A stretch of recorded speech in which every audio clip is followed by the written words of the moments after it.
Good morning, everybody. It is 11:15 a.m. on the 17th of February, 2023, and we are going to be looking at the games that were released on Steam on the 16th of February, 2023, as well as reviewing the games that came out on the 16th of January, 2023. And I'm realizing that because of the way that months work, this is actually going to cause me some trouble. In the future. Hadn't considered that. Anyways, it is a lovely, if snowy, morning here in Montreal, and I'm going to get started. Good morning, Josuke and Numata. I hope you are both having a lovely day. We have, for a review today, we have 25 games to review today, and for getting new games, we have 61. So, big day today. Please drink some water before consuming this stream, because it's gonna be a long one. All right. So, as we did yesterday, we are going to start with the review. Oh, we do have a change of format, though. I'll go over that before we start the review. I noticed, because I was using a low and high end sales numbers for the review, that it kind of doesn't make sense for me to do one estimate.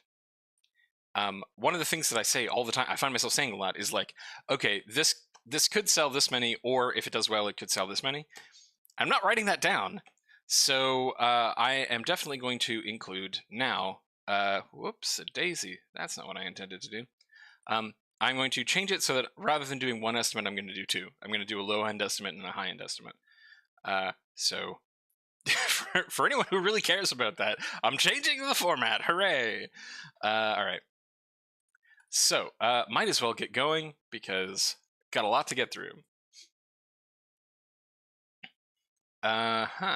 Yes, it is a good point. We can thank Para for that. Para shows up in chat sometimes. And she mentioned that. All right. Moving on to our first review, which is the one that we've been seeing up here the whole time, which is 100 Keys to Your Heart, which is the puzzle platform where you play as this cute little key. I estimated that they, off of their one review that they had gotten on the first day, I estimated they'd get 100 sales. Now they have 10 reviews. They're just, for some reason, one of the reviews is being ignored by Steam, so they're not quite into positive yet. But they do have 10 positive reviews, meaning that they have somewhere between 300 and 600 sales. So they did a lot better than I thought, which, hooray, that's nice to see. Good job, them.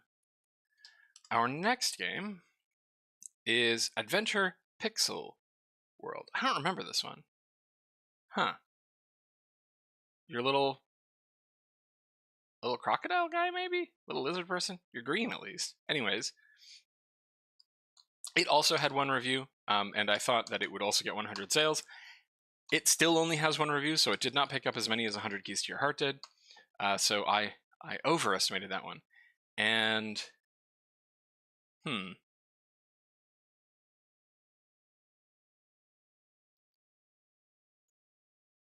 hard to see, like, a big difference between these two.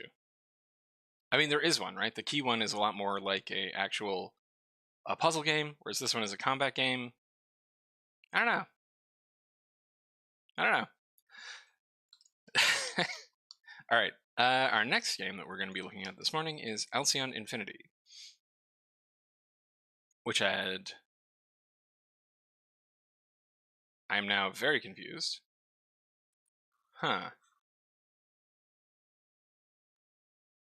Oh, I guess they lost all their early access reviews.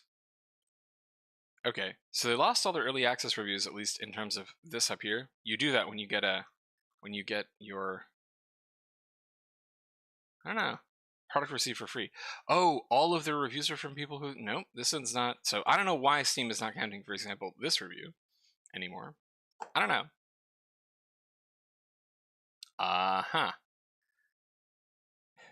Anyways, they got no more reviews. They had 10.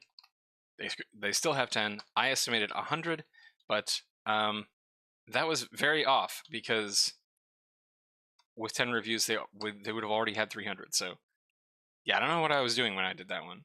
This is a weird game. Not really sure what's going on there. All right, next one is Elemental Raiders.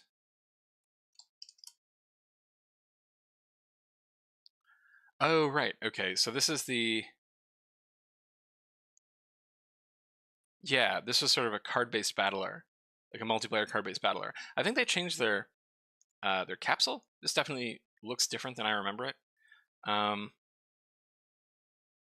I said that they would get to about 10,000, and they haven't quite gotten there yet. They have about 85 reviews now, and that puts them at the high end at about 5,000. So I overestimated them on this one, but I think they're probably going to get there, right? I think it'll just take more time than 1 month.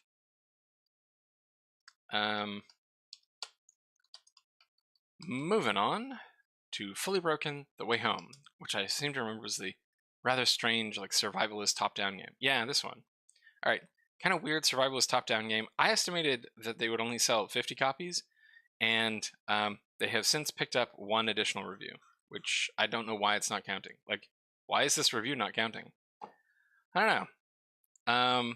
But they liked it, which, you know, I'm glad.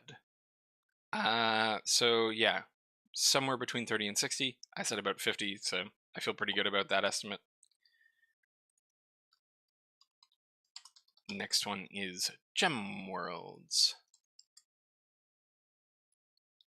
Gem Worlds is a short roguelike puzzle. I don't remember this one at all. Huh. Okay. It had no reviews on the day of. It now has 6. So I only estimated 50, but it got a lot more. Fun puzzle game. If you like Boulder Dash.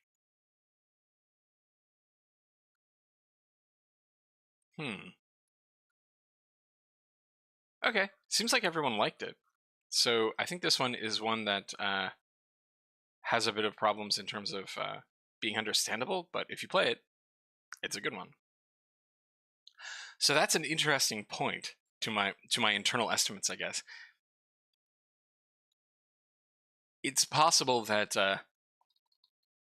you will do better with a complicated game that people like. A complicated good game that is incomprehensible may sell better than I'm estimating. I will keep that in mind. Our next game is Gunslinger Nova, which had 1 review at the time, and is this... Right, this was the top-down space shooter. Okay. It had 1 review. I estimated 100 sales. It now has 2 reviews, putting it somewhere between 60 and 120. So I was kind of on the money on this one. Moving to our next game, which is House of Shadows. Yes.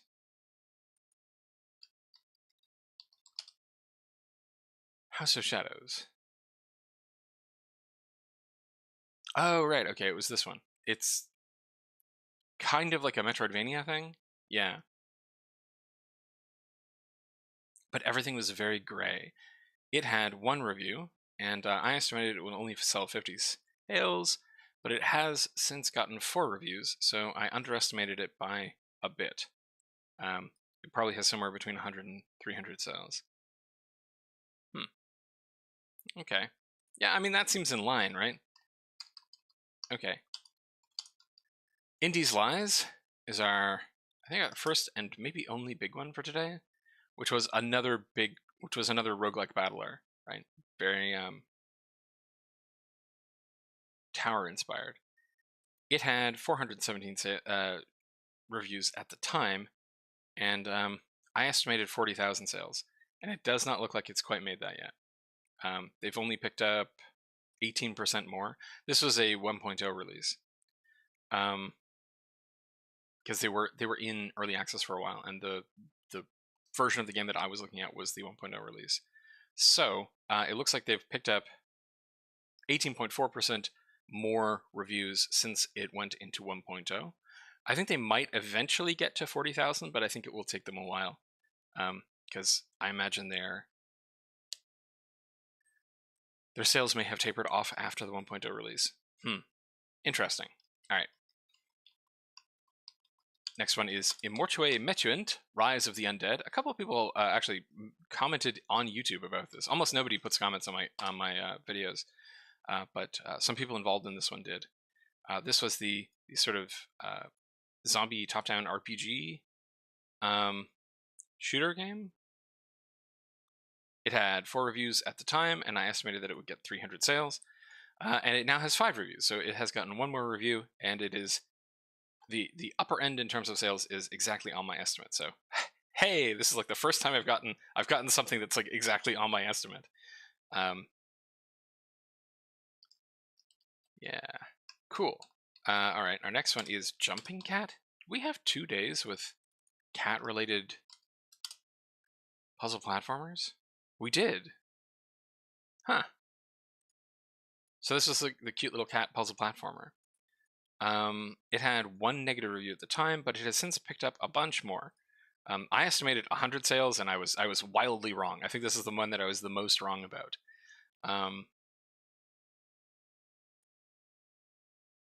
It has since picked up 24 more positive reviews and 3 more negative reviews for a total of 28, meaning its sales are somewhere in the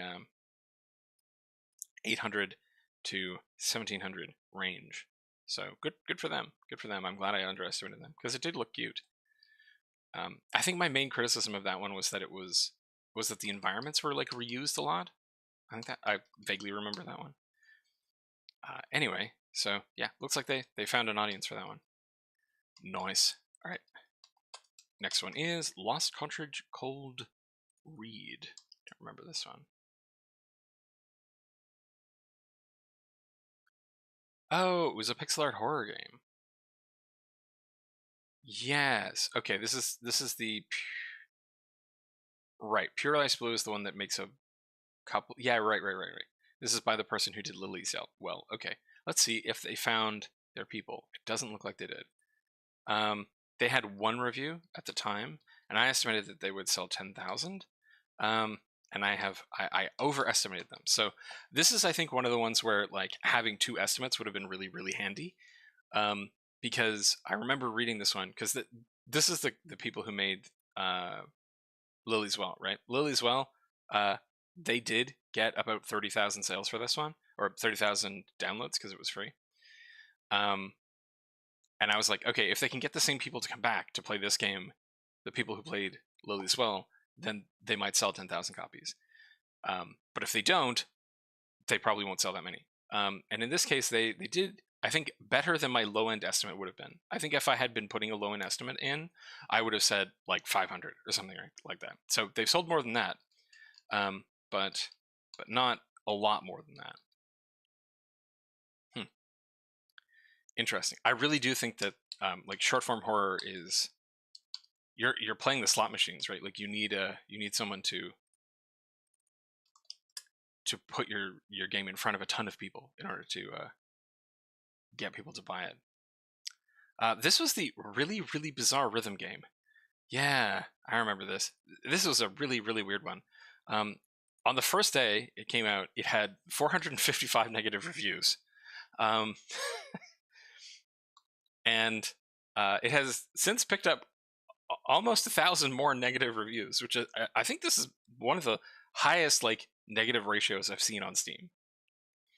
I estimated, but I will say I estimated 30,000 sales for it, and I underestimated them. Right? It has this enormously negative review score, but it has so many reviews.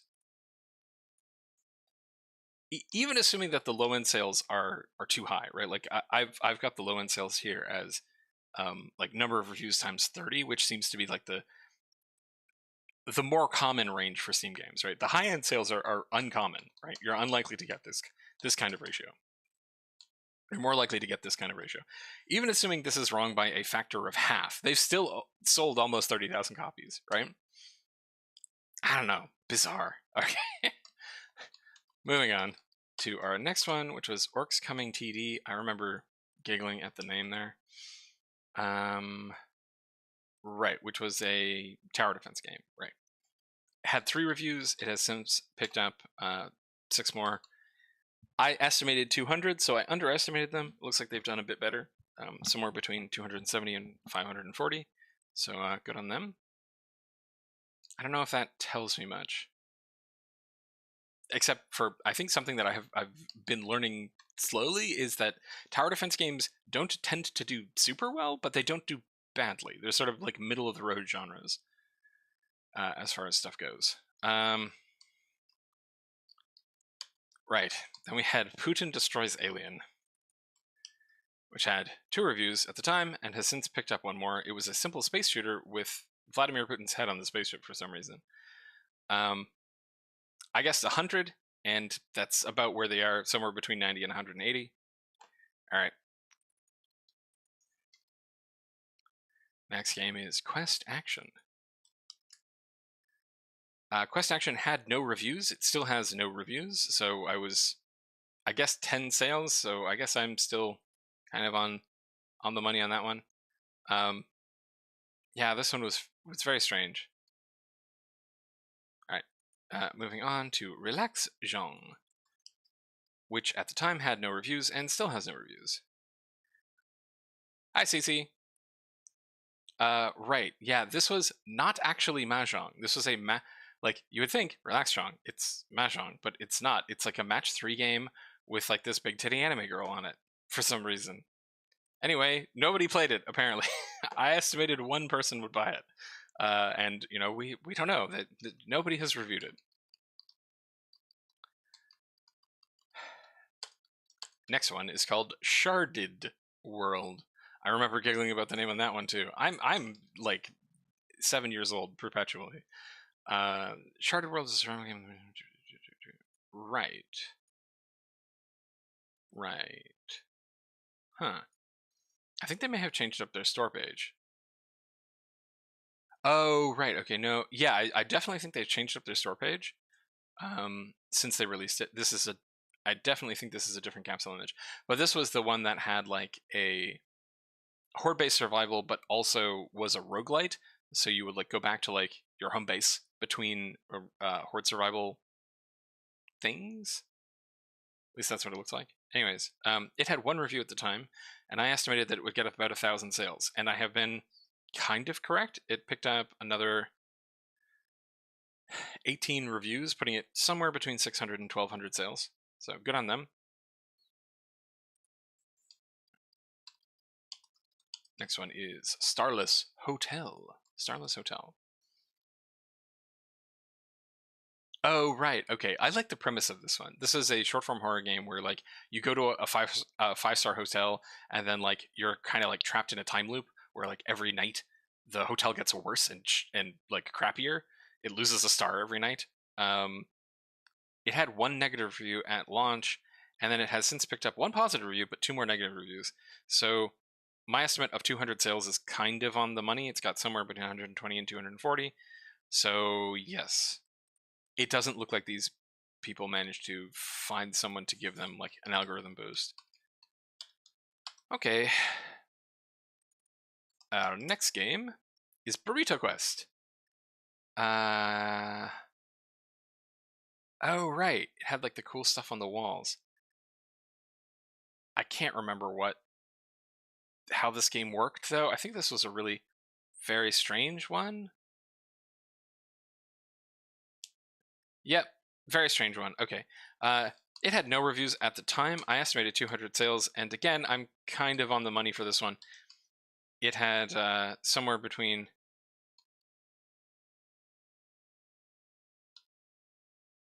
Come on now. Burrito Quest. Okay, I'm losing my... Okay, cool. All right. It has somewhere between... No, I'm wrong. Okay, I was wrong on this one. Sorry, I'm reading this chart wrong. Here we go. It had no reviews. I estimated 50 sales, but it has since picked up 5 positive reviews, so it kind of found its people, I think. It has somewhere between 150 and 300 sales. Good for them. Moving on to Kingdom of God. Kingdom of God Creation is an independent game territory management. Oh, right. Okay. Yes. All right. This one had 190 reviews at the time and estimated about 8,000 sales. I think I might have been off on that one. No, I I was roughly correct. They only picked up 5% additional sales. So this was a 1.0 release, right? They'd been in early access for a long time. They released into 1.0. They went from 190 sales or 190 reviews to 200 reviews, and I estimated 8,000, which is solidly in the middle of 6,000 to 12,000, which is how many sales they probably have at this point. So I was surprisingly on the money for that one. Don't know how I pulled that one off. World Crystal. All right, that's our next game to review. Oh, right, which was this very strange crystal puzzle game that was basically Wordle. Right. It had 5 reviews at the time. Man, come on. And I estimated 200 sales. It's since picked up another 3 reviews, so I somewhat underestimated this one. Again, this was one that I was mostly criticizing on incomprehensibility, right? Like, it was a little weird looking and hard to understand. So it's possible that incomprehensibility is less of a problem, but still, it's only like 500 sales. So I do still think it's an issue. But maybe I'm estimating too low on that.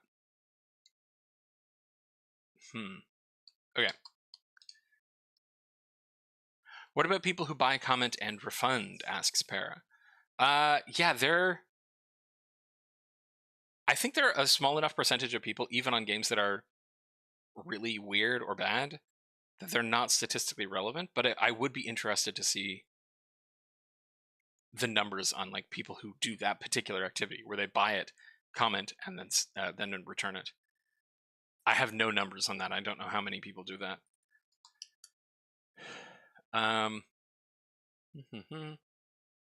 Oh, right. This was the cleanup game after like the Blitz. Huh. Yeah. I estimated that they would do pretty well, and it looks like they have. They had 71 reviews on day of. They have since picked up 80% more than that. So they've most of their sales have been after day 1. So they're doing quite well. They have sold somewhere between 17,000 and 35,000. So my estimate was pretty bang on, I think. Nice job for that. And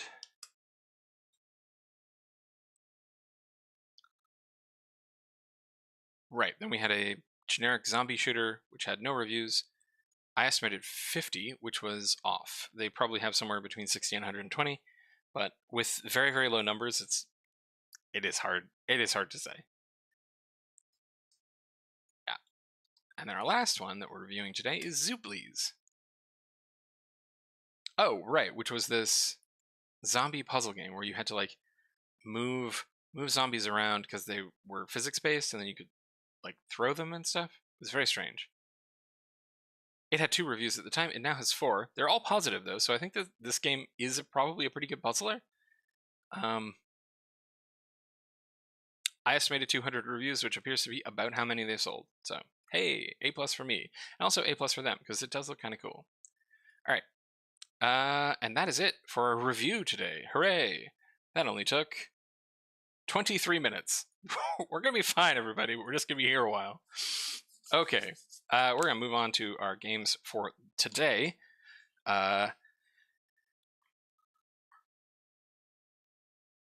Just taking a stretch.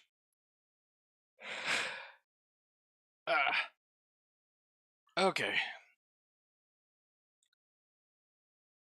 Yeah, I don't know if I'm going to be able to keep this up forever, everybody. Like, this is taking up a big chunk of my day.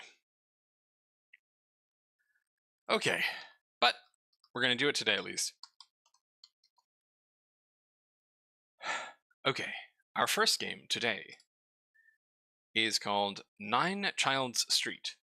It has picked up 28 reviews that are positive and 1 review that is negative, and is on sale for $8.09, down from $8.99, developed and published by M4BA and developed by SSMA.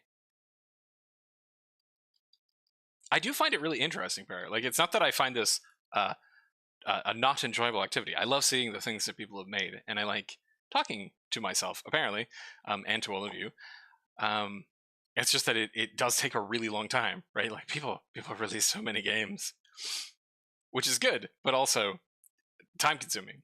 All right. Okay. So our first game today is called Nine Child Street. This is a first-person indie horror game. Nice. In Nine Child Street, you will find the terrifying atmosphere of a recently abandoned house and its captive inhabitants through the eyes of a curious little boy in a red cap. Huh. Wonder why the hat is important.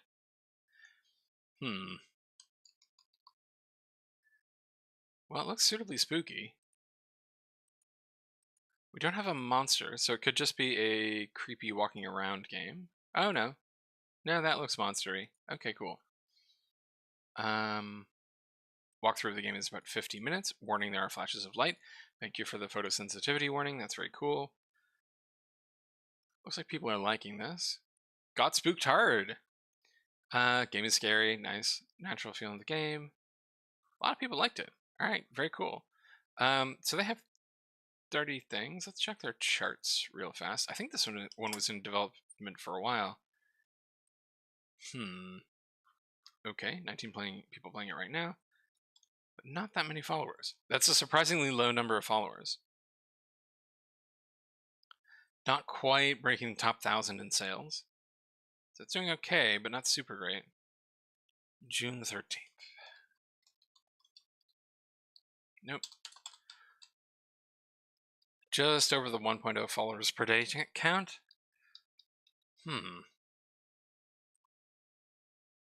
Okay. I think my low estimate is going to be 1,000, and my upper estimate is going to be 8,000. That's gonna be my best guess, I think. Cool looking game. N4BA. Yeah, very cool. Alright, our next game is called Symmetric Escape, which has 2 positive reviews and is on sale for $3.74, down from $4.99. It is developed and published by SporkTank. A Symmetric Escape, I see what they did there, nice, is a 3D puzzle exploration game where in order to escape you must solve isolated and environmental puzzles about symmetry. About well symmetry. Huh. Okay.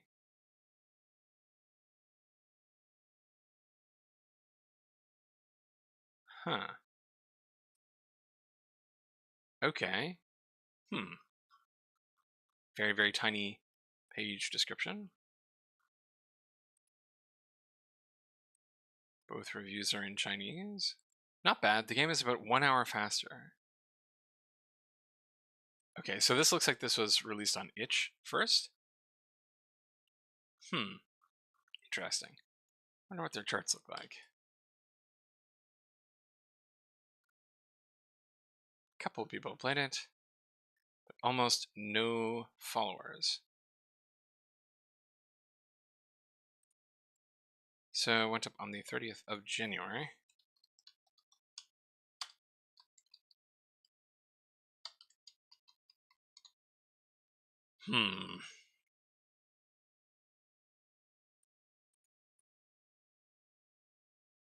So this looks like an escape room game. And it kind of is, except it's these symmetry puzzles. Like these symmetry math puzzles. I'm surprised this isn't doing better. Yeah. I mean, it's not like visually stunning or anything. It's got a cool art style, but I guess they didn't have much time to market the game. It doesn't look like they did much in the way of marketing. Okay. Well, what am I going to guess? I'm going to say low estimate is 300. High estimate is 1,200, I think. No, I think I'm going to put my high estimate at 600. Yeah. All right, best of luck, SporkTank. Looks like you have an interesting game there. Our next game is Angel Droid, which has picked up 2 positive and 1 negative review for a total of 3. It is on sale for $1.19.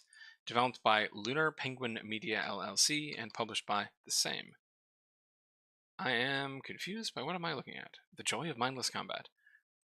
The only part of the short description is redacted, apparently. You have thousands of unique spells. The format of the enemies is very strange. Like, they look like little... They just look like outline drawings. I think that background image there, the one that we're looking at, yeah, I think all of the backgrounds are AI generated.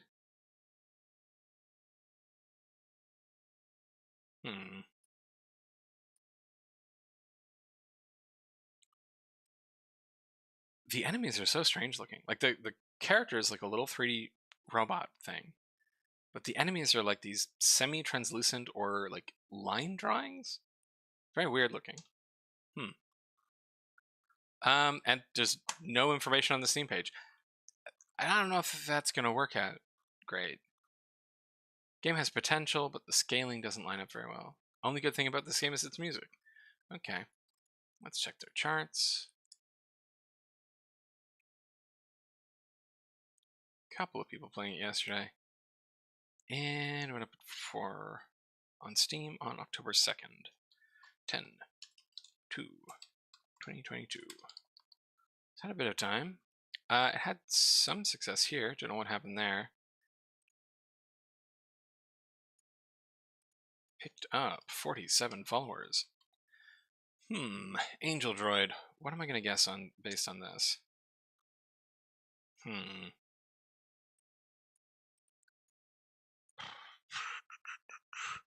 I think I'm going to guess lower end 150, higher end 400, I think. Yeah, it's going to be my guess. All right. Moving on to our next game, which is called BeatIMERROR. BeatIMERROR. BeatIMERROR has picked up 1 positive review, 4 negative reviews for a total of 5. It is for sale for $12.99. Developed by Sigcom and published by Sigcom Compose Incorporated. BeatIMERROR is a rhythm shooter where you shoot to the beat. Get your mouse. Yes, you shoot with your mouth. No, get your mouse and headset ready. This game will test your aim and sense of rhythm. Pull off sick flicks to the beat and track to the bass. Okay. Huh. Alright, so this is another aim trainer, I'm guessing. I kind of like the context for this one. It's pretty, at least. Let's see what people are saying about it. Cool as heck, but I suck ass. Epic concept for a game, though. Let's see what people are saying in Chinese. There is not much fun other than aiming, so if a free game developed by the community with the same game rules come out. Yeah, it does seem a little expensive for an aim trainer. Oh, okay. So there's a review on in Russian on YouTube if you want to check that out. Since the notes are fixed, I don't think it has anything to do with aiming, if you remember. Oh, okay. That's interesting. It looks like the patterns are not randomized, which for an aim trainer is probably not great. I'm going to cough for a second, so I'm just going to mute myself real quick.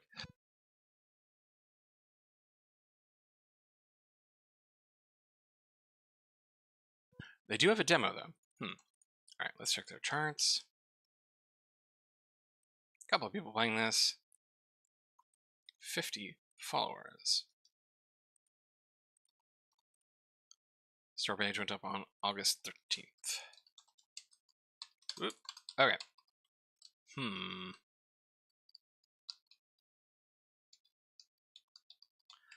Okay, what am I going to guess? I'm going to guess 150, but I don't know if they're going to sell a ton more of this. Yeah, I think I'm going to do pretty much the same numbers as the other one. That's a bit weird, but... Alright, best of luck, Sigcom. Moving on to our next game. Called Beeps Escape. Beeps Escape has picked up no reviews. And is on sale for $12.99 as well. It is developed and published by Little Martian Games. Okay, play as Beep, a brave yet cavalier robot who is on a mission to escape from the strange tech facility that he and his fellow bots are being held captive in. Using just your wits and the items you find around you, will you help Beepy find a safe route to safety? Some very old school, like hard pixel designs. Beepy is very cute. And is about, I think, 16 pixels tall. Huh. Okay, so this is not a platformer. I think this is more of an adventure game. Okay, it does have some platforming, but it definitely seems to be more adventure game than platformer. Okay. Okay. So, no reviews. Interesting. A couple of people have played it. Picked up a few followers. I wonder what's going on then. Why aren't you converting over? Well, they didn't give them themselves a lot of time to do marketing. But they're getting decent followers per day. So based on that, I'm going to estimate this at a little higher than I might normally. Because this does look pretty cool, right? There's some cool stuff here. Okay, what am I going to guess? No reviews, no conversions media.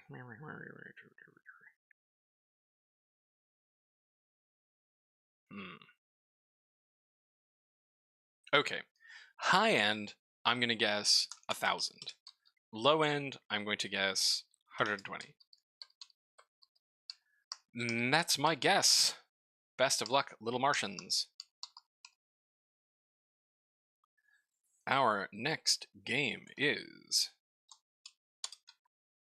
another robot game. Interesting. Probably. We'll see. This one has managed to pick up one review. It's called Bolt Bot Screwy Viruses and is on sale for $13.94, down from $15.49, and is developed and published by DreamSafe. Take control of a robot named Bolt. These are both named robots. Okay. Weird that they're both together like this. In over 50 levels of 3D platforming fun inspired by classic platform games. It's a collectathon at heart and rewards the player constantly in an evolving hub world. Huh. Okay, so we've got a kind of Banjo-Kazooie sort of game where you play as this little scrappy robot fellow. Oh, you have a grappling hook. I approve. Most games are improved by grappling hooks.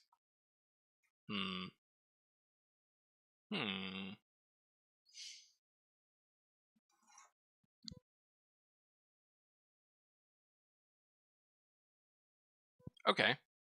Alright. It's an early access.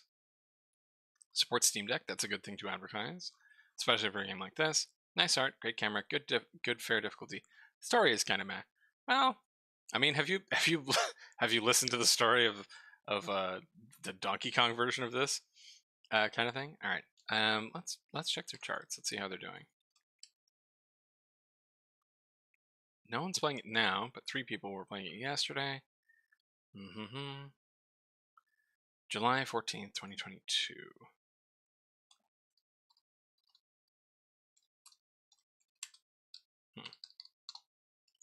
23 followers, giving it an extremely low followers per day. So I don't think that they were advertising this much at all.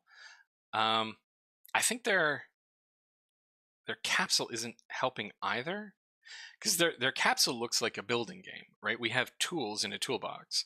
That's not quite a hammer. Like the convention on Steam is, if you have a hammer, it's a building game. So there is a hammer here, but it doesn't look like the sort of dwarven hammer that is the iconographic symbol on Steam of the crafting game.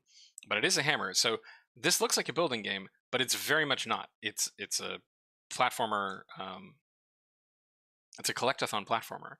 So I think the people who would be interested in a collectathon platformer won't click this, and the people who do click it because they're like, "Ooh, I want to build robots," will be disappointed by the game itself. So I think they have a mismatch here. I don't think that explains the low follower count, though. That's really surprising. I guess I guess they didn't tell anyone about it? I don't know. Huh. What am I going to guess? Okay, my low estimate is... what, 50? Yes. I'm gonna put my low estimate at 50 and my high estimate at... how certain am I about this? I'm very uncertain, right? So yeah, I think I'm gonna put my high estimate at 1200? Yes. Okay. Yeah. Okay. Our next game is called Breakthrough and has picked up 3 positive reviews and is on sale for $6.49. It is developed and published by The Alchemist. Breakthrough is a hardcore roguelike shooter with high-risk reward mechanics. Help Clunky. They're not a robot. It looks like they're a little person with curly brown hair. Help Clunky see the sunset behind the mountain by fighting tireless monsters. Both balanced and very difficult, Breakthrough will challenge the heart of those seeking a great challenge. Let's zoom in, because it's a little hard to see right now. Okay. So Clunky is throwing rocks? I kind of like what they look like. They're very goofy looking. This is definitely like Isaac vibes, right? It definitely looks bullet helly. Like this looks very challenging. Huh. Okay. Interesting. 2 user reviews. Let's check what these out. I'm just beginning, but I'm already having a lot of fun. The mechanics are very satisfying, especially the dash. Die and retry is not too harsh. This is really competent, well-made, and fun roguelike. So both of these played for 45 minutes and then went back and played a little more, which is a good thing to see. Is this early access? It's not. So this did have an early access period when these 2 reviews went up and then exited. So this is the 1.0 release from early access. Charts, please.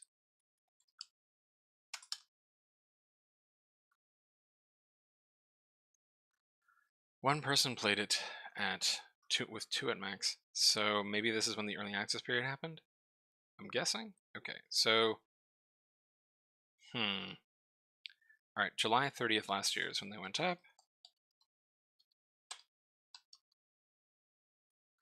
And they got 63 followers from this. So very low. If I'm right, and this is their early access, then they did almost no advertising beforehand, right? They might have released into early access on August 13th, and they put it up July 30th. So they gave themselves 2 weeks of lead time before going into early access. They got a bit of a boost, and then they did not continue to promote it during early access.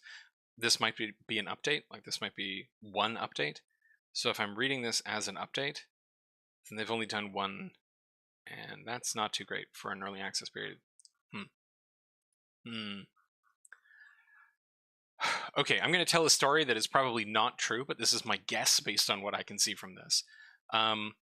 Someone put a lot of effort into this, and they made a game that they thought was going to do really, really well right away, and they released it onto Steam very quickly, and then into early access.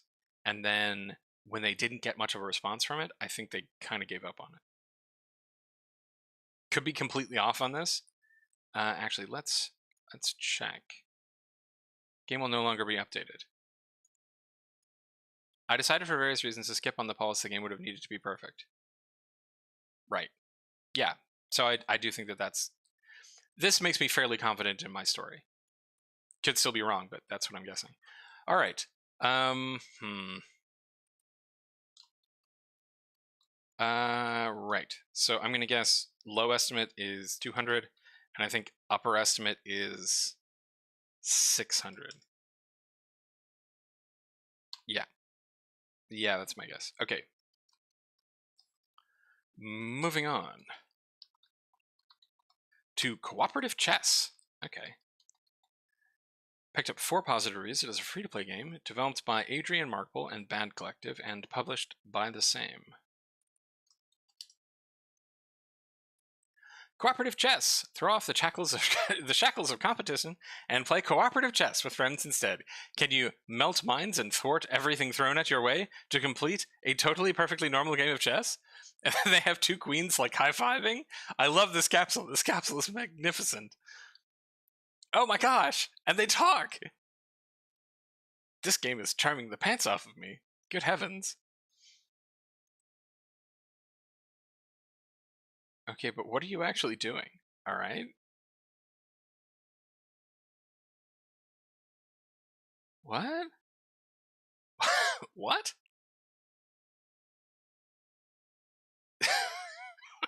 I mean, I don't... I guess they're chess puzzles? Okay. Oh, aha, aha. Very nice. Okay, they did not really explain this in... Wait. I'm gonna... No. So they don't have a voiceover. I thought maybe they had a voiceover explaining it, but they are explaining it here.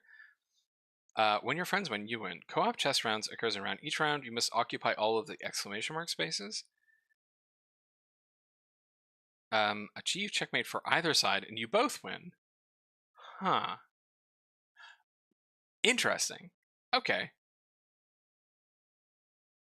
And this is a Game Jam game. Nice. This does give me sort of Game Jam vibes. I like this. This is very cute. Annoying Crow is here. Hi, Crow. Cooperative Chess. Crow is so weird. Okay. All right. Show me your charts, buds. Because this is an old Steam review. Not an old Steam review. An old Steam ID, right? So 1.5 million or so. Bunch of people playing it. Neat. Yeah. 2021. April 4th, 2021.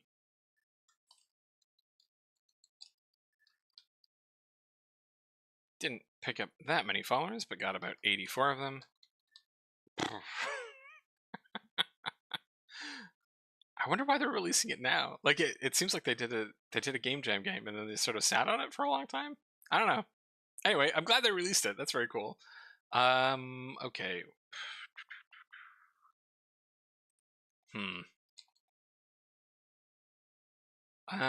Yeah. I'm gonna guess.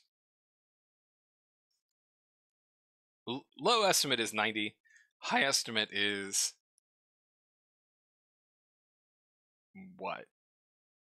400, I think. No, it's free to play. Okay, I'll go to 600 for that one. Nice job, you two. I'm really glad that you released your game. That's very cool, and it's extremely cute. I love the 2 queens high-fiving. That's so funny. All right.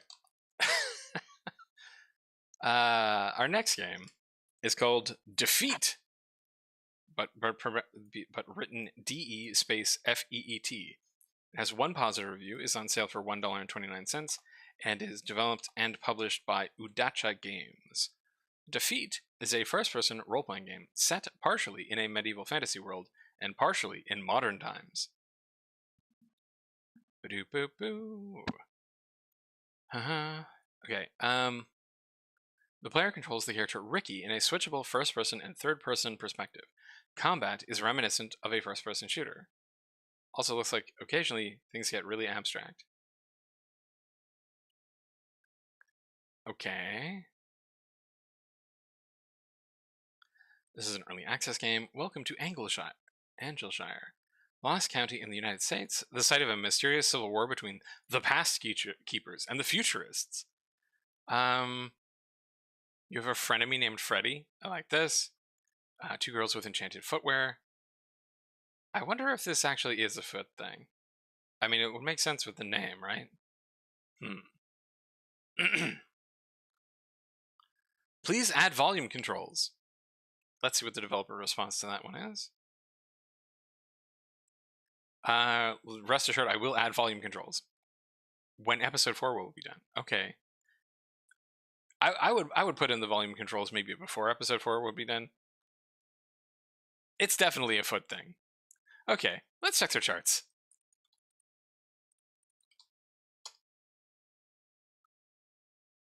One player, possibly the person asking for volume controls. That would be Tentacino XXX. Directed by Quentin Tarantino. Yeah, maybe. Who knows? Maybe Quentin got into game development. Okay, so we got 3 followers. And game went up when? February 2nd. So no time at all. What am I going to guess on this one? Okay, so low end, I'm going to put 30. High end, I'm going to put 300. Best of luck, Udacha Games. Godspeed.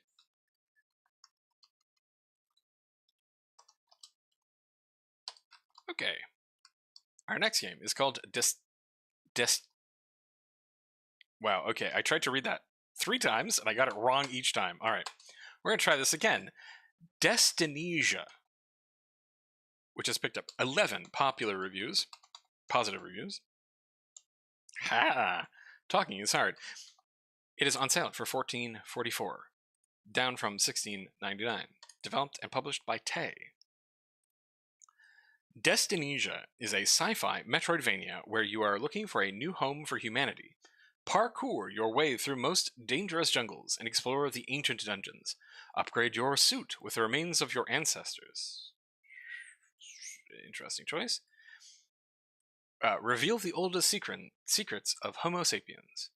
Okay, so we're a little space person, and we're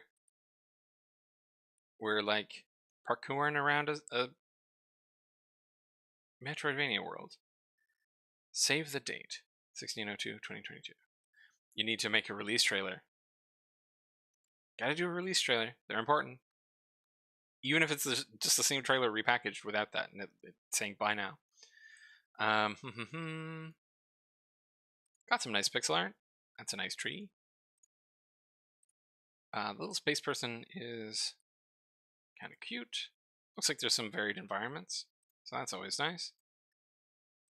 Is that a snake chest bursting out of another snake? It certainly seems to be. Okay. Some creatures' weaknesses are laser gun. Some are swords. You must choose wisely. Frontier. Is our name Frontier? Don't forget. Even if they look familiar, you don't know them. What? Okay.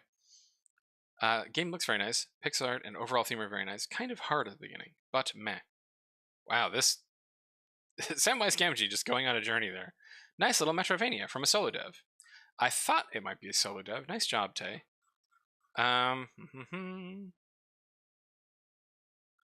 This is one of the good examples of my first game. Has a couple of problems though, such as music and sound effects. Okay, that's fair. Yeah, first games are tough, and you need to be able to do so many different things. This is solo dev. Okay, looking at their charts, a couple of people are playing it. Game went up a while ago on February 23rd, 2022.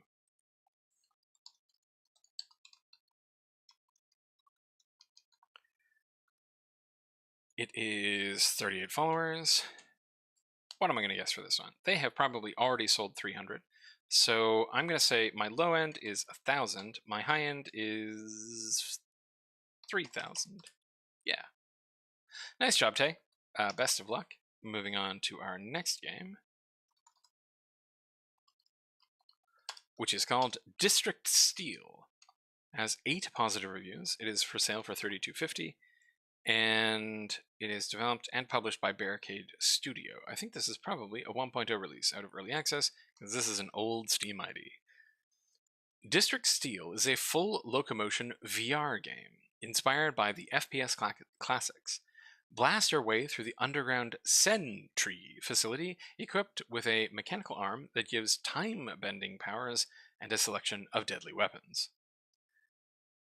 Okie dokie. So this is a VR game where I think we're probably shooting robots. You can certainly shoot red barrels. Okay. That was some fairly reactive gunplay there.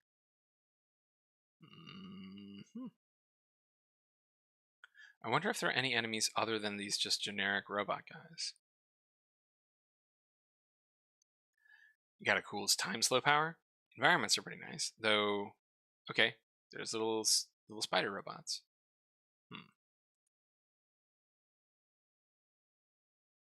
The time slow power is very cool, though. Okay. Early access out of early access now. Cool, cool, cool. Pretty damn fun mix between old school shooters, Robo Recall, and Metal Gear-ish. And they specifically praise the existence of the demo. Okay, everyone seems quite impressed with this. Let's check their charts. 3 people playing it now. They had some brief Twitch streamers. And yes. Okay, so we're going to have to dig into the update history because this is a very old app. But not many updates, right? This has been up here for 6 years, but barely a page of updates. So they weren't changing the store page up much. 29th of March 2017.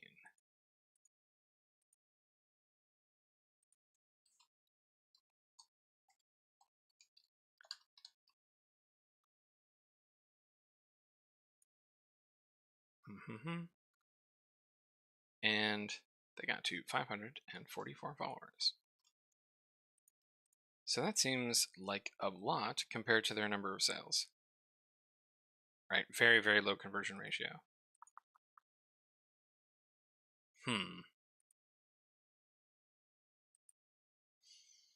Okay, so I'm going to say on the lower end, probably 500. And on the higher end,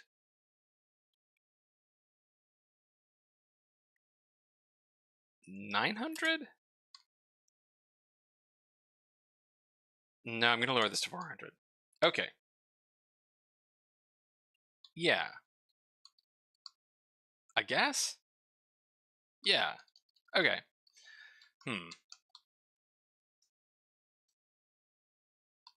It's a very, very low follower conversion ratio. But then they've been out in early access for years. So, All right, best of luck, Barricade Studio. Look forward to seeing what you do next. Our next game is Dragon Map Maker, which has picked up 2 positive reviews, is on sale for $39.99, developed by Dragon Maps Ltd. And published by Dragon Maps Ltd. I suspect this might be not a game. I think this might be another piece of software that managed to sneak through. Yes, it's an app. Looks like a pretty nice little map maker, though. Still, unfortunately, not a map. So, not a game. So we're gonna be taking this one out. All right. Moving on to Dreams in the Witch House, which has picked up 7 positive reviews, no negative reviews, for a total of 7. It is on sale for $13.99, developed by Atom Brain Games, and published by Bonus Stage Publishing. It's on sale for $13.99. I don't know if I actually said that. I'm kind of losing track of things. Dreams of the Witch House. Ah, yes. Okay, I've seen this one before. Dreams in the Witch House is an open world horror. Okay, I've been saying it wrong. It's Dreams in the Witch House, not Dreams of. Dreams in the Witch House is an open world horror adventure game where you guide Walter Gilman as he prepares to face the dreaded May Eve witch ritual in the legend-haunted city of Arkham. Choose your own approach and reveal the secrets of the witch house before it's too late. And this is a Lovecraftian adventure game, I think.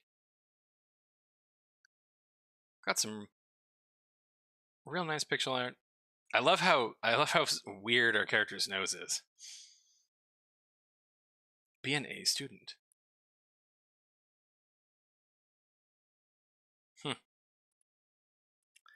Okay, looks neat.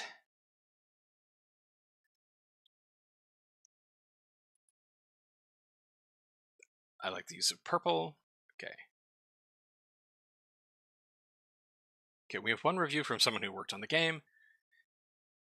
And yeah, referencing LucasArts. So yeah, this is like a classic adventure game.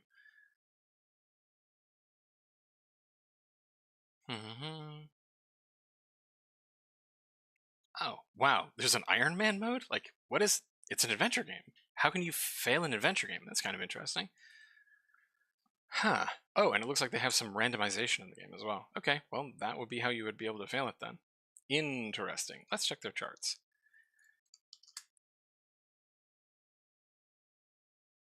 Mm-hmm. 17 people playing it right now.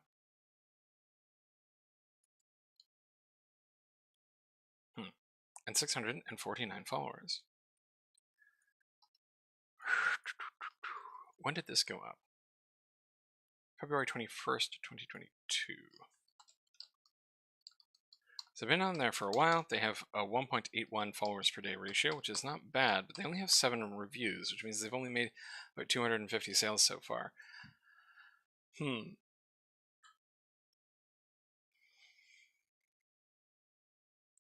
Okay. Based on the fact that I have been underestimating these kind of narrative games, based on the few days of reviews I've been doing, I have been, in general, like, underestimating these kind of games because I don't think that they pick up many sales in the first day. So, I'm going to guess, at the very minimum, I'm going to guess 800. And I'm going to go to a high-end estimate of 3,000. Because I think this game is going to do pretty well. Best of luck, Atom Brain Games. Our next game is Dust and Neon, which has 38 positive reviews, 13 negative reviews, for a total of 51. It is for sale for $31.19 and down from $38.99. Developed by David Marquard. You know, I'm just going to go with that. Studios, and published by Rogue Games Incorporated.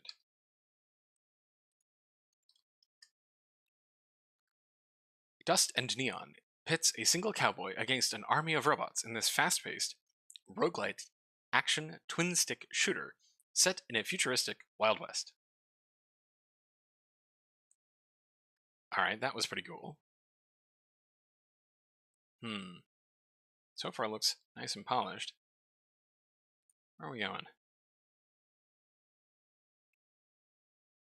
Got a sad little rat watching something spooky happening. Okay. Okay, you gotta get to gameplay though. Come on. No. Gosh darn it, we're 40 seconds in.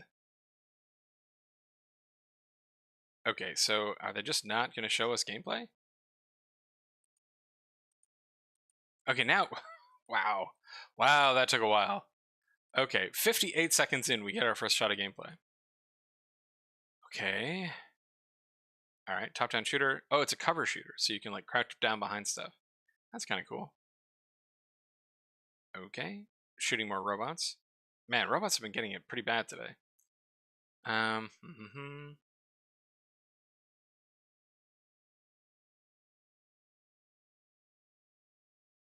Cool low poly art style. Like seriously leveraging the low poly stuff. Okay. They have a developer live stream. Did that show up? No. Shoot them up in every direction. Okay, looks like they have perks and stuff. Getting a Borderlands vibe from this screen, right? Fun game. Fighting is very satisfactory. Reloading mechanic really adds to the game. Played for 4.5 hours, went back and played for another half hour. Played for an hour before refunding. Interesting. This leans on a soft no for me. Yeah, definitely getting a Borderlands vibe, yeah. The gameplay is solid and the ideas are there, but the general gameplay loop is just really, really underwhelming. Dust and Neon falls into much more looter shooter space. Yeah, it's a looter shooter. Costs too much for what it offers. Also lacks function to remap keys. Remapping keys! Sleeper feature that everybody needs to do. You have to let people remap keys. Oh my god. Okay.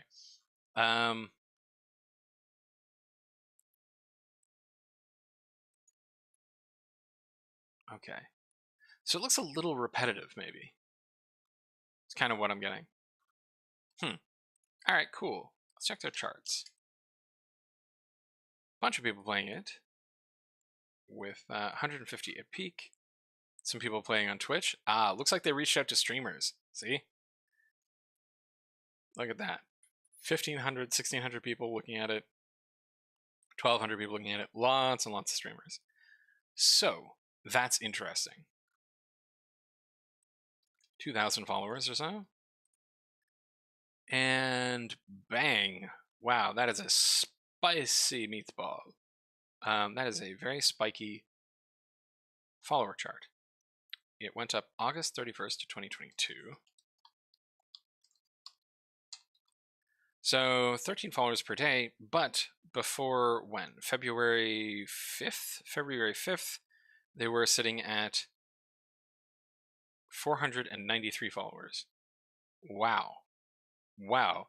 They hit this hard. Goddamn. That is a marketing effort. Definitely think they could have used some of this during all this time where they were getting very, very little interest. Like,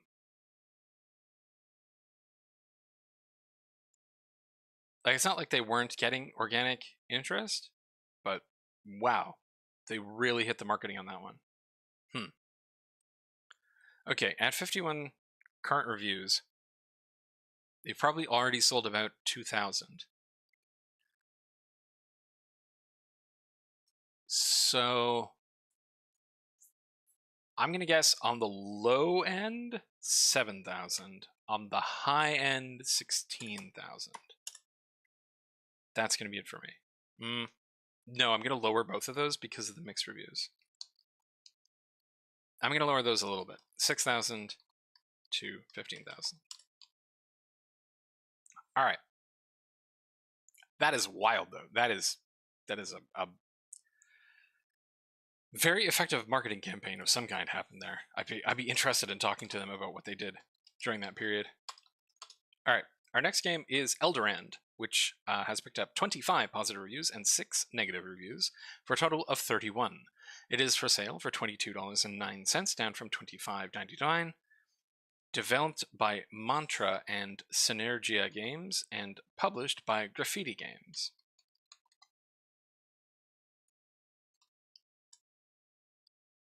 Elderand. And we have a developer playthrough. Okay. Only the strong will conquer this gruesome action platformer with RPG elements. Dismember demonic creatures and terrifying bosses by wielding brutal weapons in intense, skill-based combat. Slay or be slain as you collect glory and treasure in this nightmarish 2D world. Okay, well, definitely does look like some gribbly monsters here. I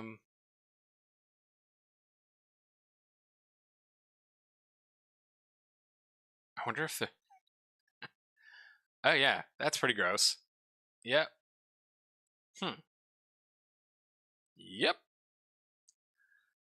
Alright, very cool. Looks like it has a lot of different varieties of environments and varieties of enemies. It's got some big bosses. Looks pretty cool. Gruesome action platformer. So it's not a Metroidvania, it's an action platformer. So I think you're mostly moving left to right on this one.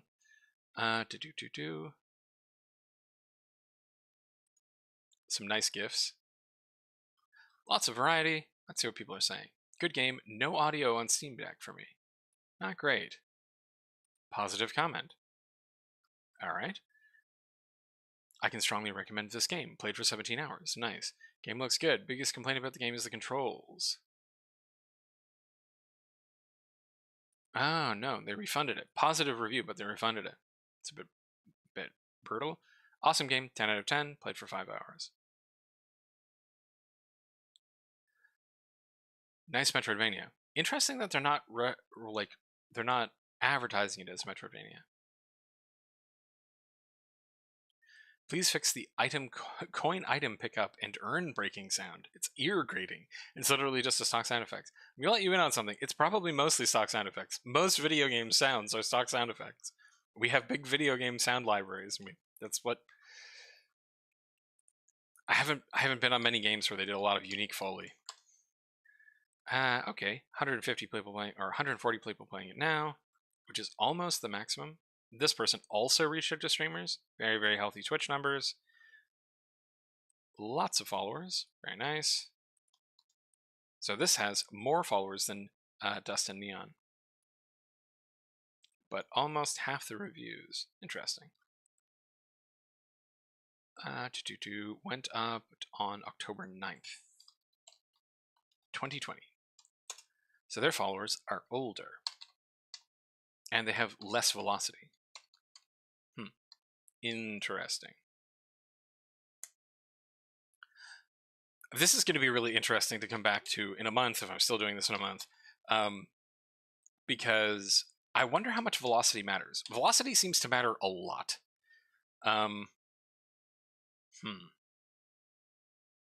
Even so, I'm going to set, I think, minimum sales numbers for this at... Yeah, I'm going to set minimum sales figures for this at 4,000. I think they're almost certainly going to do a lot more than this one.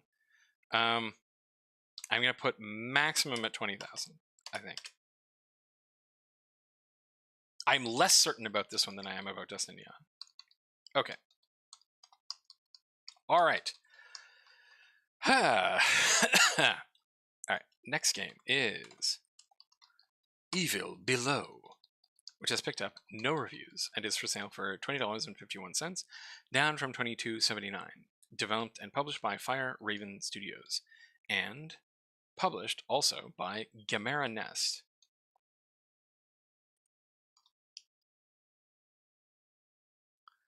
Take the role of a mother searching for her child in a mysterious world filled with dark creatures, blinded by faith and greed. Prepare to run, hide, kill, and survive. Huh. Wow, a lot of trailers here. How many trailers do we have? 1, 2, 3, 4, 5, 6, 7, 8, 9.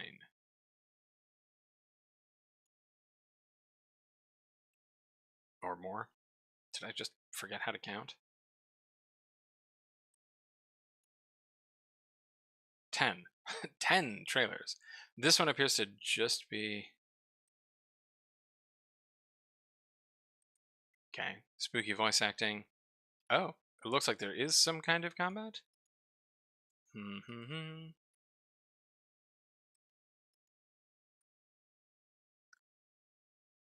Okay. Alright, so there is combat. You have a gun and you shoot monsters. Okay. Store page has a bunch of gifts showing you shooting monsters and getting killed by monsters. This is incorrectly spelled. And there's no reviews. This is odd. I would expect to get something. When did this go up?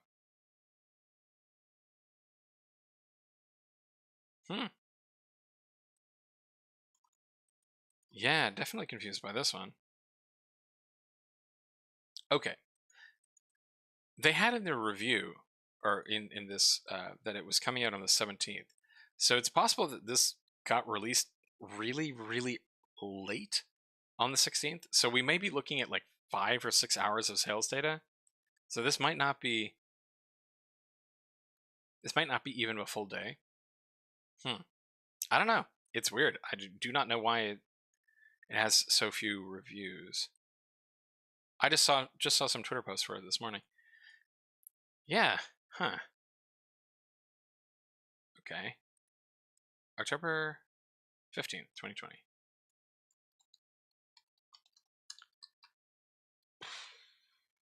Very low velocity. Not a lot of followers. Yeah, I'm a little surprised too. All these trailers is a little weird. Like, I don't know what they're doing with that. Come on now. That guy has a bucket on his head. But... Huh. I don't know.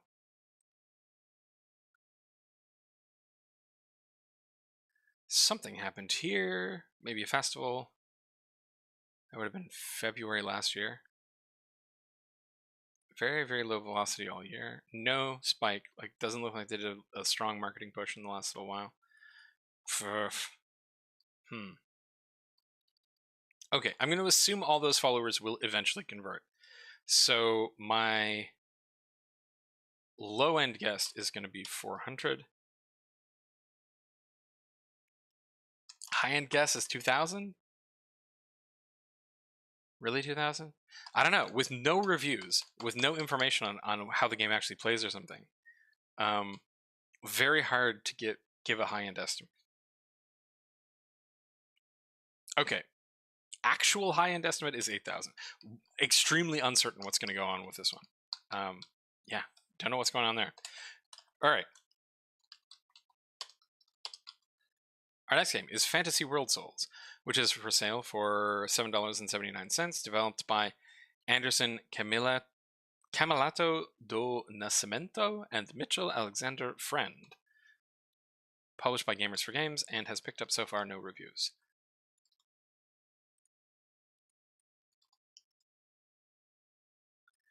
What if we animate all the RPG Maker sprites and put them all in an MMO, and it's still monster breeding style?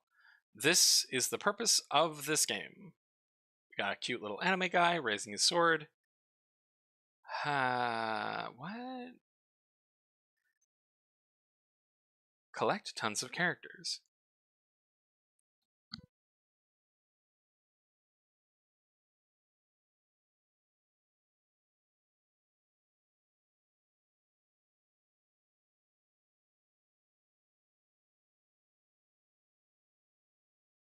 Okay. So I think this is no, because there is stuff where you walk around the overworld apparently, and like fly around in an airship. I had the idea of taking sprites from RPG Maker and animating them in an MMO. An MMO? An MMO? What? First, you must release the Vortex for the co-op option to be released. And then you can play with your friends. But is it MMO? Or is it just multiplayer?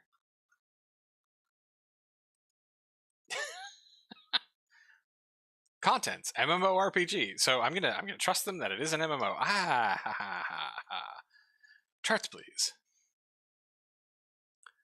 Some people are playing it. Went up on 3rd of February.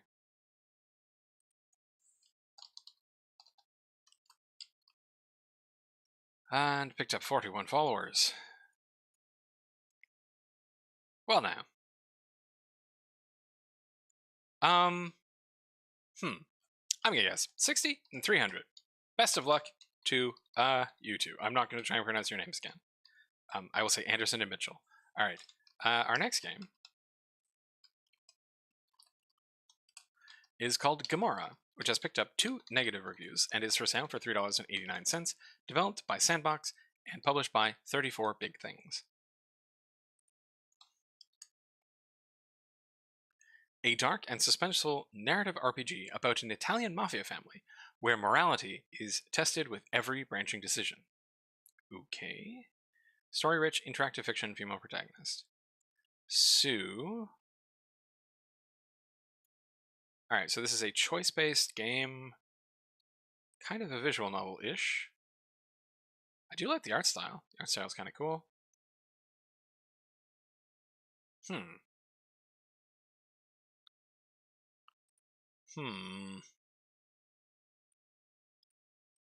Okay.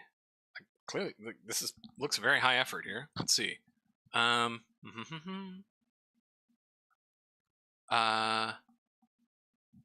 Okay. I mean, going after them for spelling is maybe not nice. The writing has some style to it, but the font is wonky.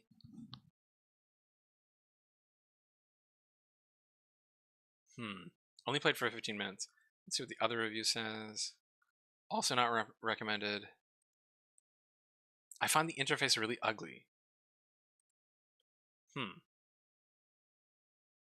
I don't know. I think this looks cool. I'm surprised at all the negativity. Let's see. Not many people played it. Ah, bummer. Okay, there's your explanation, everybody. 10th of February. They had a grand total of 5 days to market this. Ah! Sandbox, what have you done?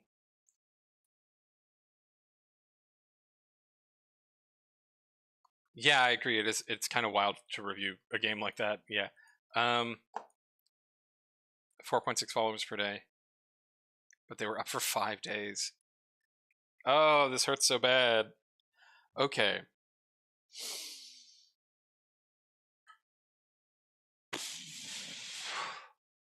What am I going to guess for this? I'm going to guess that those 2 reviews are anomalies. So I'm basically going to discount them. I think low-end estimate for this is 600. That's a healthy velocity per day, but my gosh, did they give themselves no time. Sandbox, please market this game outside of Steam, because Steam is not going to help you until you get some more people. Yeah. Even so, I'm still going to say, no, because they marked up the marketing real bad. Okay. I'm going to say low-end estimate is 400. High-end estimate is 2,000. Yes. Yep, that's what I'm going to write down. Yep. Good heavens. You have to tell people about your game. This makes me so upset. Okay. All right, moving on. Best of luck, Sandbox. Your game does look really cool. All right.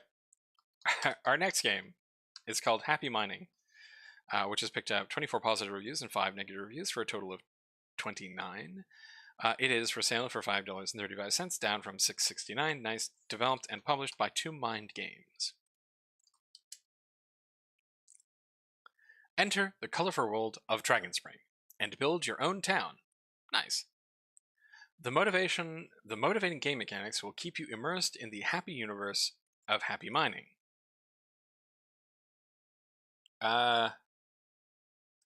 Okay.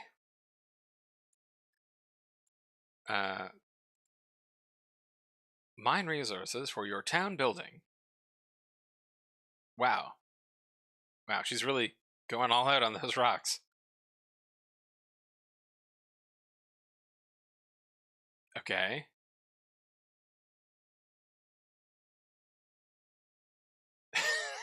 Just beating the crap out of rocks and trees. Okay. Like MMO style combat, but against a tree. Sorry, I shouldn't be laughing. All right, cool. So you've shown us that we can beat up rocks, but are you going to show us how we build things? Sell crafted items on the marketplace. You didn't actually show us how to build anything. Or how to craft stuff. Okay. Looks like you can also play as a dude. Happy Mining reaches 1.0. Okay, so this is a 1.0 release out of early access. It was kind of fun at first, but there needs to be more things to do and ends up becoming an idle game. Okay.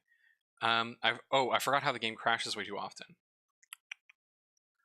I like the mining concepts. World is empty and full of invisible walls. There's only 2 locations that have value. Good game. Clearly incomplete. Okay.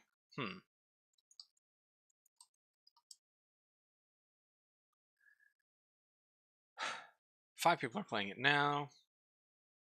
149 followers. And went up on March 18th, 2022.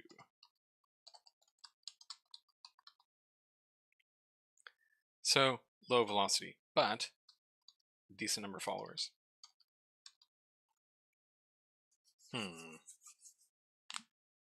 Okay, so they're already at about 1,000 sales. I'm gonna say,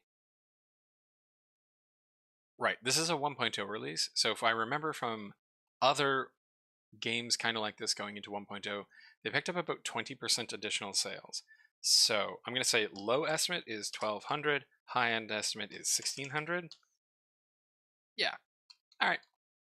Best of luck to my games. Hope you enjoyed working on that, and I look forward to seeing what you do next. Okay, next one is HELLCARD. HELLCARD has picked up 89 positive reviews and 5 negative reviews for a total of 94. It is for sale for $20.51, down from $22.79. Developed by ThinkTrunk and for sale bought from Skystone Games and Surefire Games.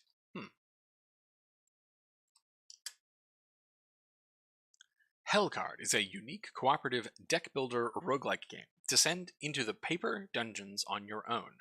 Recruit computer-controlled companions or join other player lobbies in fast-paced tactical card battles against the armies of darkness and the Archdemon himself. Okay. Early access. So this is coming into early access. Oh, this is kind of cool. So this looks like it is tactical card games.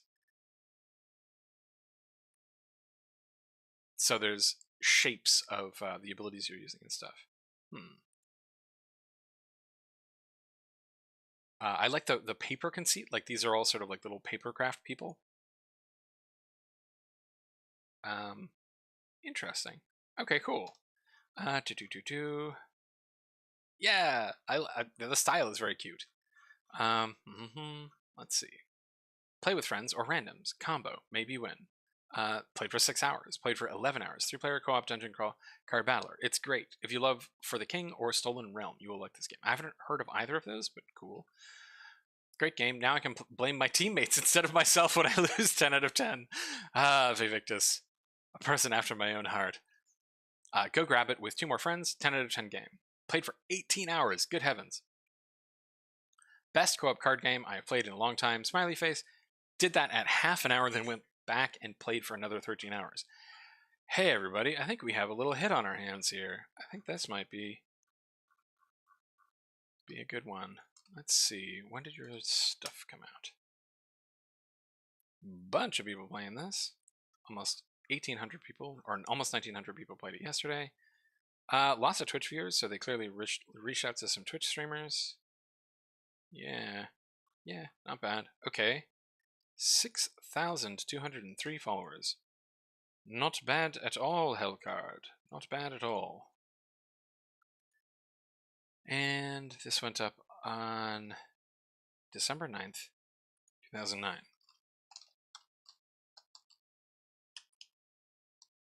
Or 2019, not 2009. 2009 would have been a very long time ago. Okay. So, healthy and continuous growth, and then a bump. I wonder what this is. It's between September and October of last year. Maybe a marketing push, maybe a festival? Hard to say. Could be beta. I would bet this is a beta. Yeah, that's my guess. All right, and then boom, big bump up, large marketing push, last 2 weeks. Okay. What to estimate for this one? They've already sold likely 3,000 at minimum.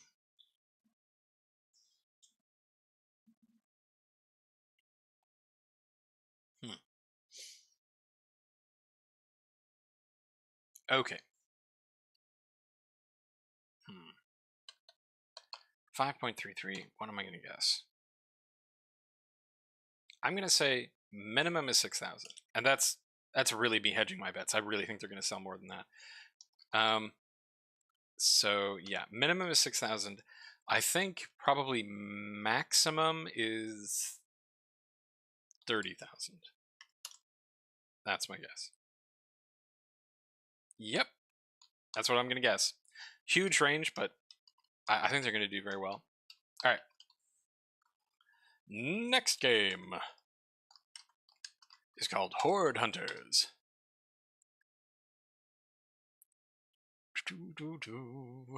Horde Hunters has picked up 8 positive reviews and 1 negative review for a total of 9. It is for sale for $4.49, down from $4.99, developed and published by Anti-Vihaya? Yes, Anti-Vihaya. Horde Hunters is a challenging horde survival roguelite that plays like a twin-stick shooter. Okay, explore procedurally generated maps to collect resources and use weapons, abilities, and items to slay thousands of monsters, all in about 15 minutes. Neat. Let's zoom in to get a look. Wow, that was some flashing there. Not sure I like that. Okay. Interesting pixel art style. It's like a very coherent pixel art style. But we are still just fighting ghosts and ghoulies. Wow, no, that flashing is not good. Okay, I'm zooming back out. Don't do that. That's not good. Don't flicker the screen at people. That will make anyone who is photosensitive very sick. All right, early access game. They have a time stop power, just like Vampire Survivals. I played the demo version much more than the 2.5 hours on the EA version. This game has a lot going for it. It mixes up the Survivors formula nicely with active abilities. The developer, Anti, is very involved with their community and receptive to feedback. Played a few hours on the demo. Very fun little Vampire Survivor-like. Worth the price for sure.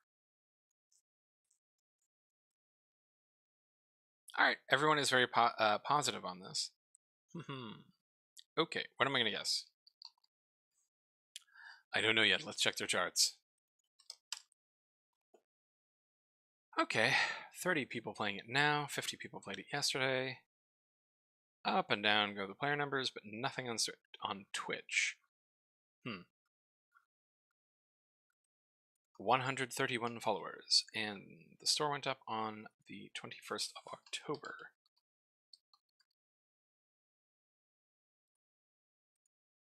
Just over 1 follower per day, so it's gonna probably do fine. They're at about 300 right now. I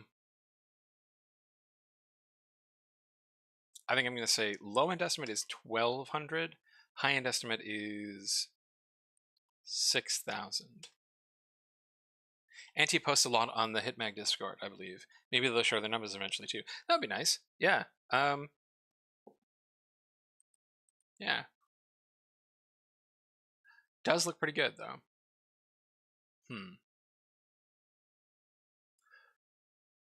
Okie dokie. Nice job, Anti. Moving on to our next game, which is called Hydrofoil Generation.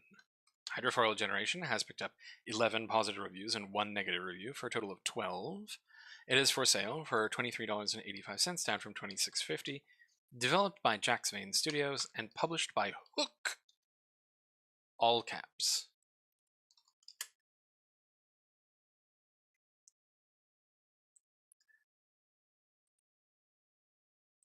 Okay, Hydrofoil Generation is a realistic sailing and foiling simulator.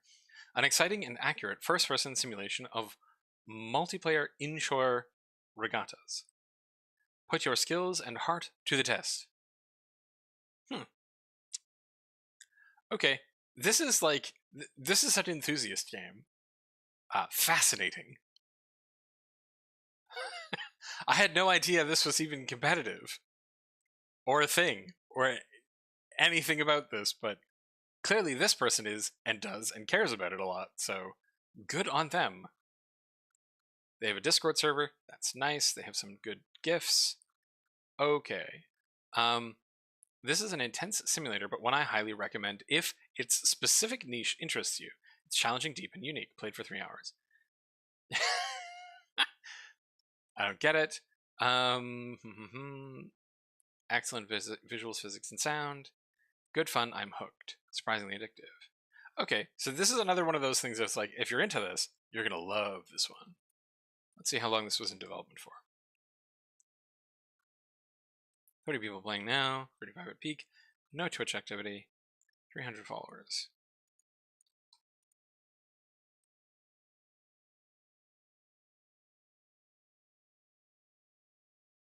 Okay, it went up 27th of November, 2021. Low followers per day.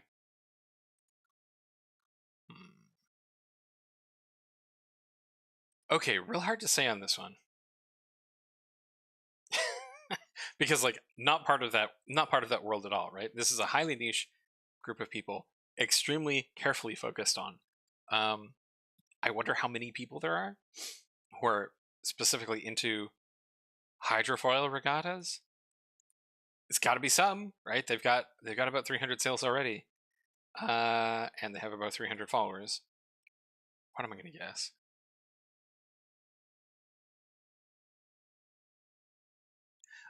I think 1,000 minimum sales.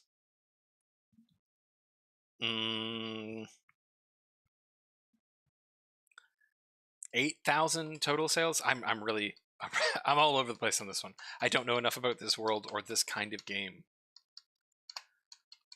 Huh. Okay. Nice job, Jax Vane. I'm sure you've made a bunch of people very happy because they are underserved in this department. All right. Moving on to our next game, which is called I Commissioned Some Cats. I am sure this is by the people who made I Commissioned Some Bees. It has picked up some five positive reviews. 5 positive reviews. So, hold on, I'm getting a phone call. Nope, not a phone call. A notification. Okay. Right. 5 positive reviews, no negative reviews. It is on sale for $4.24, down from $4.99. Developed by Follow the Fun and published by the same. Paid artist to hide cats and wool in 15 pieces of artwork. Can you find them all? Yes. So Follow the Fun makes a bunch of games like this. Their last one, they have a whole series of ones where it's just finding little bees. This one is finding cats and clicking on them. Right. There's a small community of people who are just like absolutely in love with these games. It's sort of like meditative practices. And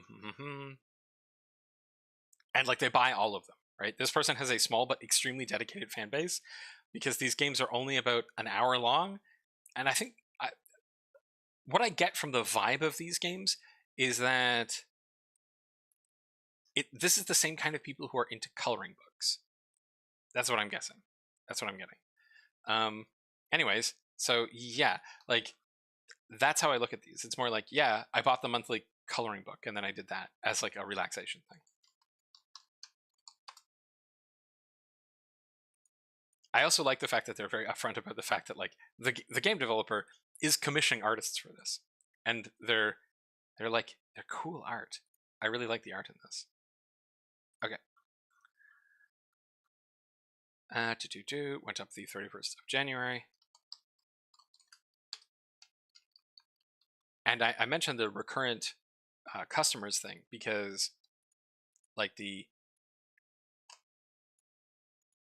math on this, you might be like, oh, why did they put it up with only 15 days of lead time? Because like they don't need to, right? I think they know how much it costs to make these, and they know how many people they have. So very hard to guess. Right now, they probably have like 150 sales. I'm gonna guess that they're probably gonna sell 500 of these. Actually, let's just check the previous one. Let's check the previous one to see how they did. Their last one was bunnies, and yeah, they sold about like 800 to 1,000 of those. So in slightly less than a month. So yeah, I'm gonna guess 600 to 1,200 for that. That's my guess. Okay. Our next game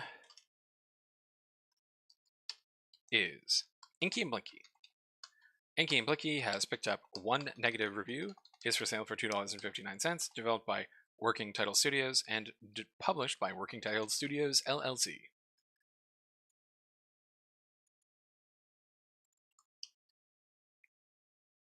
Join Inky and Blinky and all of their friends in this addictive little puzzle game where your goal is to get Blinky back to Inky. Okay. Let's see if we can quickly understand what this is. Who is Blinky? Okay, I'm guessing Blinky is the eyeball. Okay, and Inky is the blob of ink. All right. Oh, I think you can slide the other characters around. So this is a block sliding game with like kooky little characters. Okay, cool. One review. The store description states there are endless auto-generated levels. There is a limited number of levels divided in 3 chapters, but there is no endless automated levels as described. Also, you cannot undo your last move. The sound effects and music are lumped together, so you cannot mute one without the other. Those are some solid criticisms. Product refunded. Okay.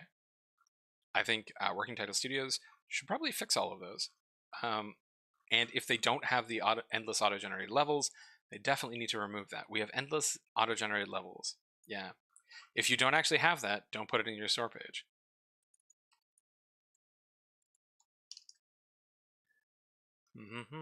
One person played it, which is probably our unhappy reviewer here, Colonel Mustard. The game went up on the 3rd of February.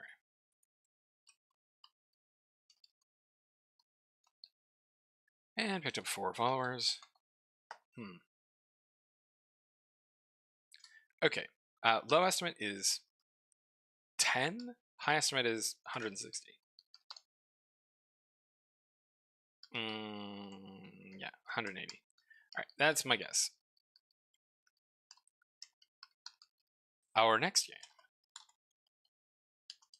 is Interkosmos 2000, which has also picked up 1 negative review and no positive reviews for a total of 1. It is on sale for $23.39, down from $25.99, developed by Ovidworks and published by the same.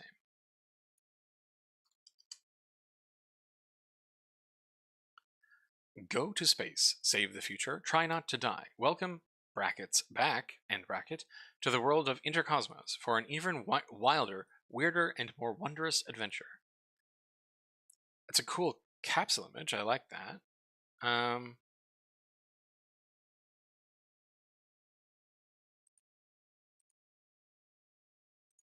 Why is it spinning like that?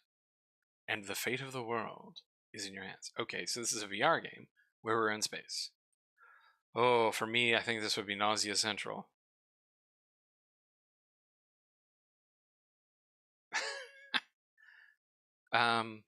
Okay, so I think this is mostly a interact with a weird system game.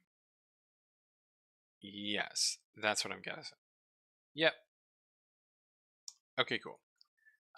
Requires a virtual reality headset. Yep. You need to have constant awareness of your surroundings, manage engine levels, and maintain all systems necessary to survival. Yeah, so this is a plate spinning game. I normally like these kind of games. I wonder why it's not doing particularly well. We have a negative review. Pulls hands. I'm waiting for a fix. Do not recommend it yet, but the idea is top. Google Translate has failed. I don't know what that middle section there means. So this looks interesting. I wonder what happened. 2 people are playing it.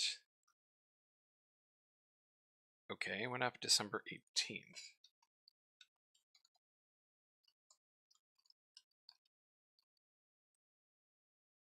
Wait, no. I wrote that in. Incorrect. It was this. There we go. Followers is 48. Little bump towards the end there. Did you have another game like this? They did. They came out with Interkosmos, which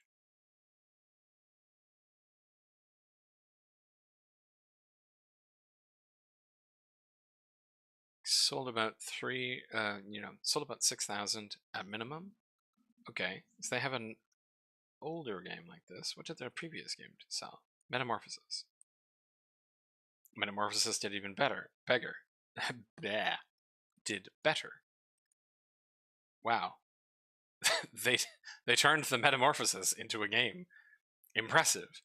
And this is not a VR game. So the last VR game did okay. Alright. So I think I'm going to put 6,000, maybe. And lower estimate is...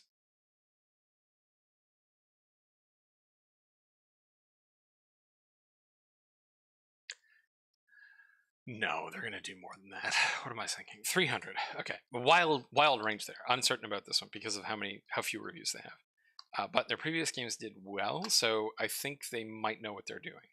Yeah. That's my guess.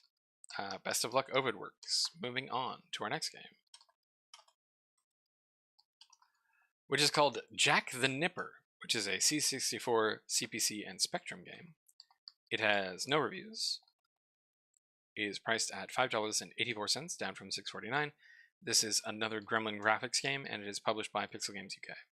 So this is going to be a port of an old game. Here we are. Okay. Not a particularly appealing capsule, I would say, but then possibly not an appealing game. Jack the Nipper 2, in this cheeky platformer sequel from 1987, jump, climb, swim, and toddle through the jungle, picking up useful items and dodging fearsome enemies, all in an attempt to be as naughty as possible. Contains the Amstrad CPC, Commodore 64, and CX Spectrum versions of the game. Okay, no reviews. Charts, please. One person played this. 27 followers. And went up the 1st of February. What am I going to guess on this one? Oh, no. I put these in the wrong place. I put them in the wrong place, I did. Oh. Well, I'm just mucking up my spreadsheet. Hold on a sec.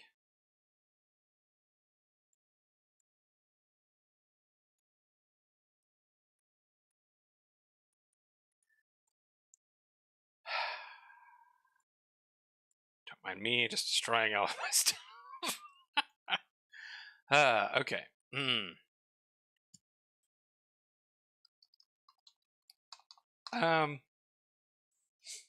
I'm gonna say low end is 60, high end is 300. All right, moving on. Okay, this looks like the next one looks like a language reading game called Kanji Islands Learn to Read Japanese. Has no reviews. Is for sale for $8.99. Developed and published by HBLD Productions.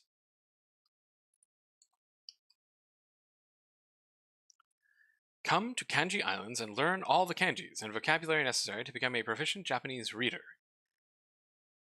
And we have a boat.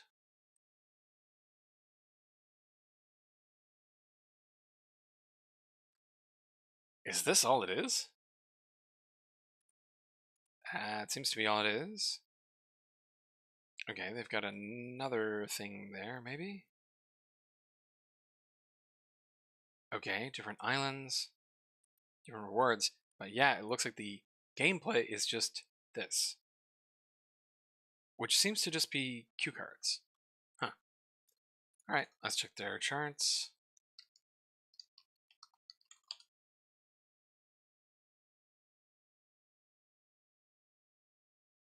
$15 followers. Store went up on the 1st of February.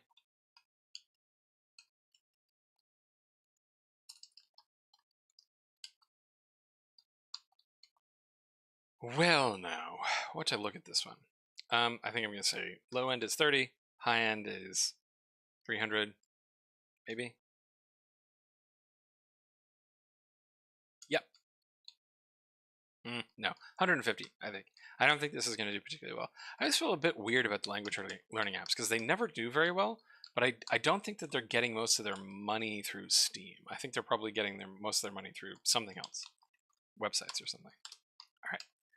Our next game is Knights of Braveland, which is picked up 21 positive reviews and 3 negative reviews for a total of 24. It is for sale for $16.56, down from $19.49, developed and published by Tortuga Team.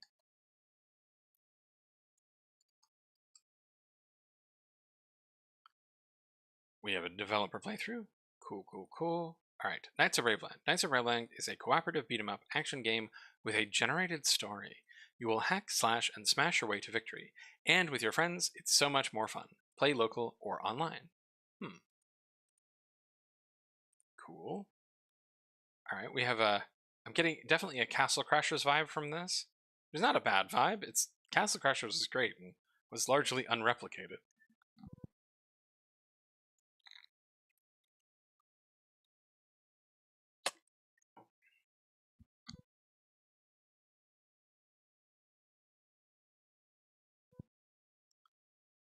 I apologize if I just made gross drinking noises. I tried to mute, and I don't think the mute went through. Okay. Okay, cool.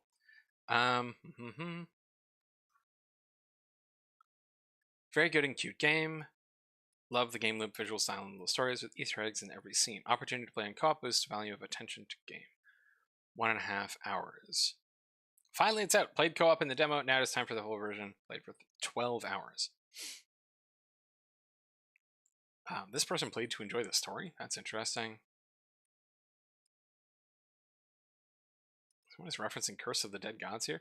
Overall, not bad. So far, past 4 bosses. If we compare the game with Castle Crashers, then the game lacks some kind of crazy. Yeah, it doesn't look like it has the bite of Castle Crashers in terms of the humor. It doesn't look bad, though. Let's check their charts, because this is an old Steam ID. 64 people are playing it now. It's a little bit of Twitch play, but not a lot. Bunch of followers, though. Not bad at all.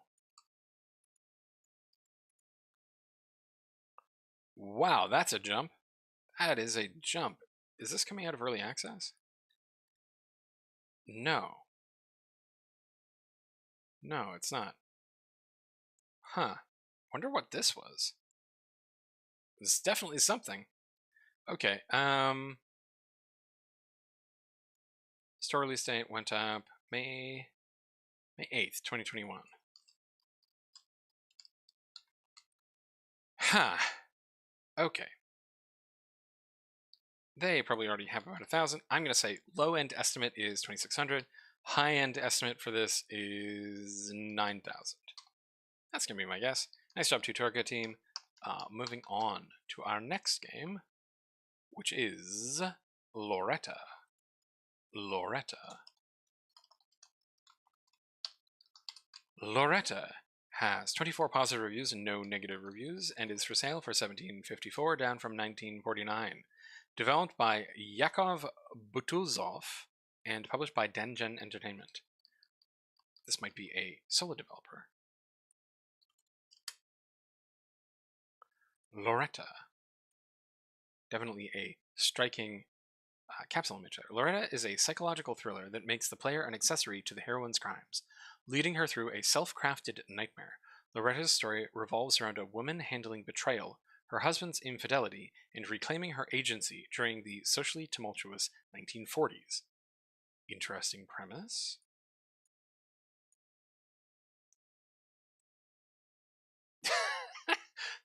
Is this do we do a bunch of murders in this game? Like, I'm on board if we do. Very interesting style.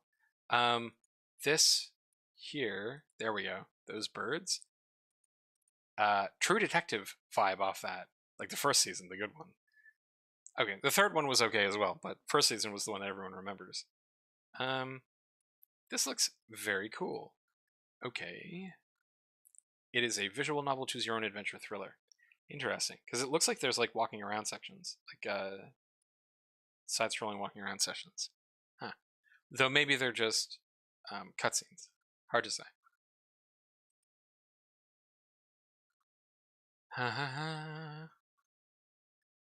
Things I enjoyed. Atmosphere, ability to die in different ways, musics. Things I hated, the main menu button sounds. It is so weird what people focus on. But maybe they're really unpleasant. Who knows? Pixel hunting, things you have to interact with. Yeah, that's never fun. Overall, a nice game. They did this review at 1 hour and 15 minutes and went back and played a bunch more.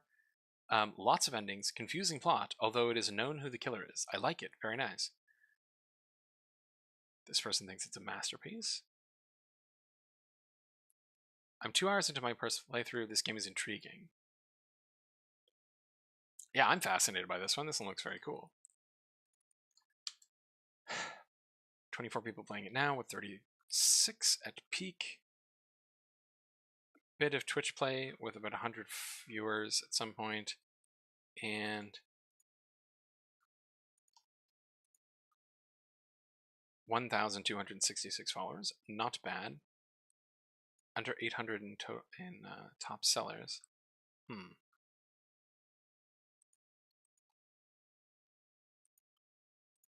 So when did this go up? April 12th, or April 8th, 2021. Right. So I was kind of expecting that, where this is a game that has been in development for a really long time. Okay. Right. So based on my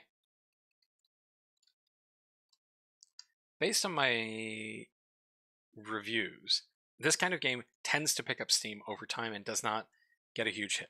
This one has already sold about 1,000. So logically speaking, this is probably going to do pretty well, would be my guess.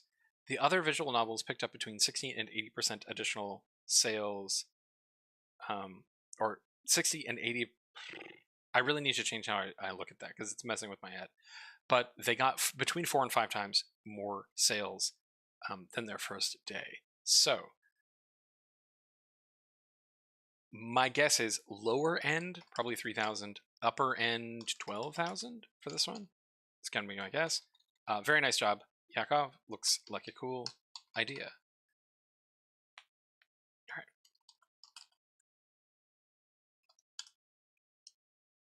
All right. Yes, I agree. It is very neat.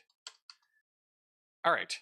Our next game is called Mega Sudoku, Binary, and Suguru. It has 2 positive reviews, no negative reviews, and is on sale for $7.34, down from $10.49. Developed by Graphium Studios and published by Denda Games.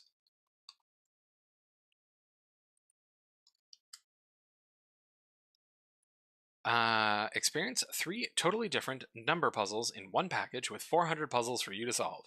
Start with the easy puzzles and increase the difficulty as you become a Mega Sudoku Master. All levers have a hint button, which will give a number on a random place and a reset button.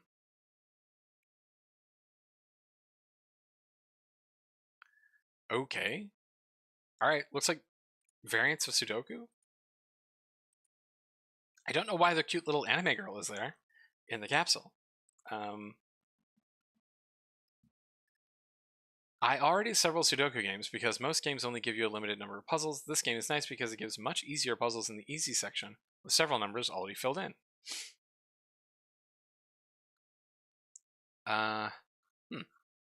Okay, I think people who like Sudoku games will probably like this one.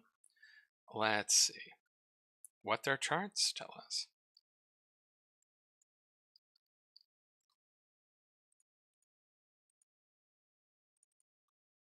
And I'm definitely going to look up this game to see, this company to see if they've done any other Sudoku games. Right, February 2nd. That implies to me that this is a short production game studio.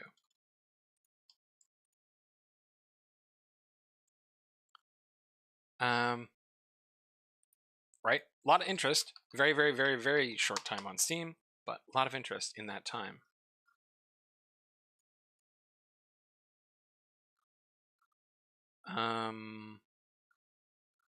No Sudoku games, but yeah, they do these little puzzle games, I guess. Sweet Holiday Jigsaws. 5-piece puzzles, an advent calendar. That's a gem game. Match 3. Okay, yeah. Alright, cool. Okie dokie. What am I going to guess for this one?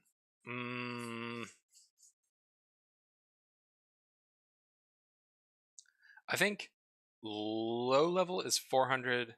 Upper level is 1,200. Yeah, that's going to be my guess. All right. Nice job, Graphium Studios. Moving on.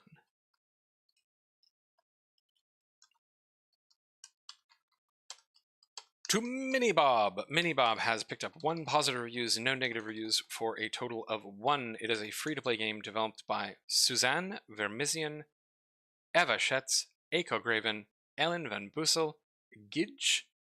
Okay, I'm sorry, Gidge. I'm definitely mispronouncing your name. Gidge Westerdidge. Yep, I'm very uncertain about that one. It's published by Suzanne Vermissen. Okay, MiniBob. I wonder what you are. MiniBob is a 2D side-view puzzle game focused on exploring the environment and getting to know the characters. Almost every object has something to tell, sometimes nothing important, but other times ...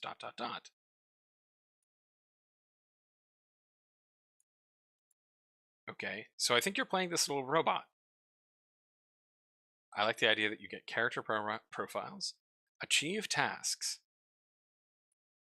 let the woman accept the privacy policy conditions, let the man accept the privacy policy, find out the names of your household.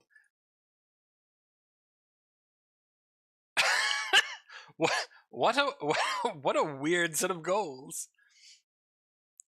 Okay. This is about being like a super advanced Roomba, I guess? Alright. What does the one review say? Hey, it's Annoying Crow!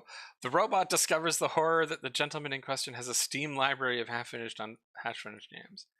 I think the last game I played to completion was Prey? Over 5 years ago, so this guy is better than that. Caw. Yes, caw. Alright, this looks like a very short little game, but it is free. Very odd? I think there's just these 2 characters in like the little house that you're in, because you're some kind of little home robot of some kind. That's not where things go. That's the name of the game. I need the app ID. Okay. Doesn't look like many people have played this one yet. February 3rd. So,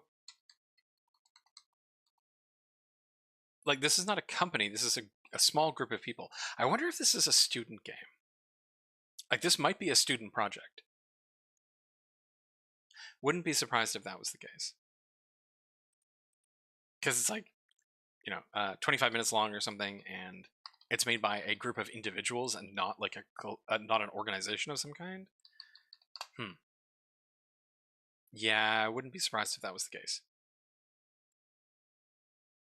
Okay, low end 30, high end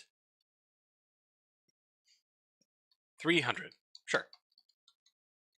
Best of luck to all of you. And if I'm correct and you are a student group, I think you made a very cool game. Moving on to our next game. It's called Mortal Meal, which has 1 positive review for a total of 1 review. It is for sale for $15.29, down from $17.99, developed by Goblin Council and published by the same.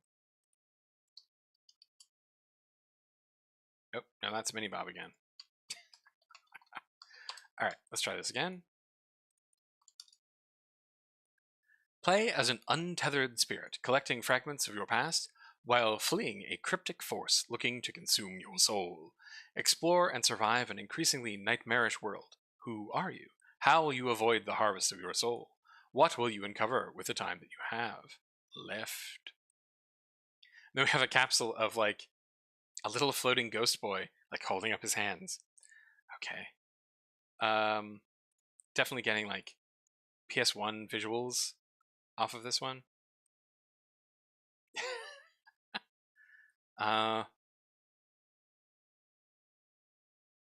Looks quite spooky in places. Oh no, you're being seen. Mortal Meal. Releasing on Steam. You were a little bit late to your release date, my friend.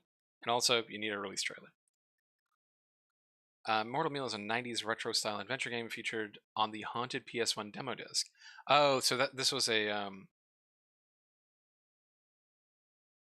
collaboration of a bunch of people making small-time horror games. They made a couple of these demo discs in quotation marks. So this is an individual release for this. No, only one review. Good God. Good game, but next time no riddles with electric wires. For God's sake, why? That tells the story. Interesting. All right. Oh, here we go. This is the wire puzzle that is apparently unpleasant. All right, let's check their charts.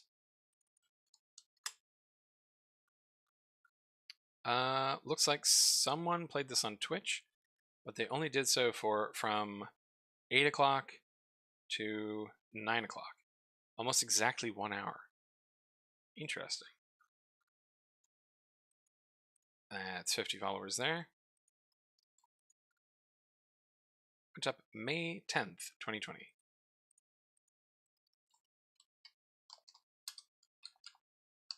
So very, very low followers per day on this one. I don't imagine that they did much in the way of marketing. That would be my guess. Like long stretches of no activity. So, what am I going to guess for this one? So even with this Twitch viewership up in the couple of hundreds, okay, very low numbers I think is probably 300. Higher numbers is probably 8,000. Yes, that's my guess for this one, because it is very short, and available on itch as well. It's probably cheaper on itch, if we're being realistic here. All right. Our next game is called Multiplayer Nights. It has 2 positive, 2 negative reviews for a total of 4. It is for sale for 90 cents, down from 129. This is another game by Archer Wright, and published by Archer Games. Archer Wright has shown up a couple of times. They do multiplayer games of various kinds, like multiplayer werewolves. Their name is also Archer. They have told me that twice in the comments of the videos. It's not Arcor, despite how it's spelled. It is Archer. So I apologize for mispronouncing that the last couple of times. Multiplayer Nights. Bad dudes are attacking the kingdom, and a dark plague is ravaging the lands. King Archer has asked you and the knights of the ring table to save us. Okay. So, looks like we are a number of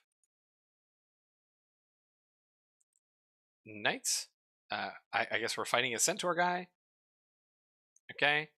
I wonder if the dragon from the screenshot is anywhere. Oh, I guess you can fight you can fight other knights, I guess. That's actually kind of cool looking.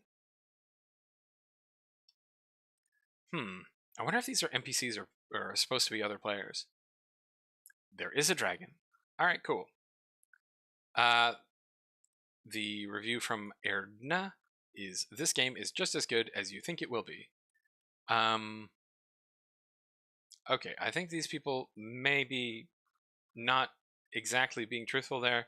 Shameless asset flip, not worth 1 cent or 1 minute of your time. That seems a little mean there, crab. All right, moving on to the charts.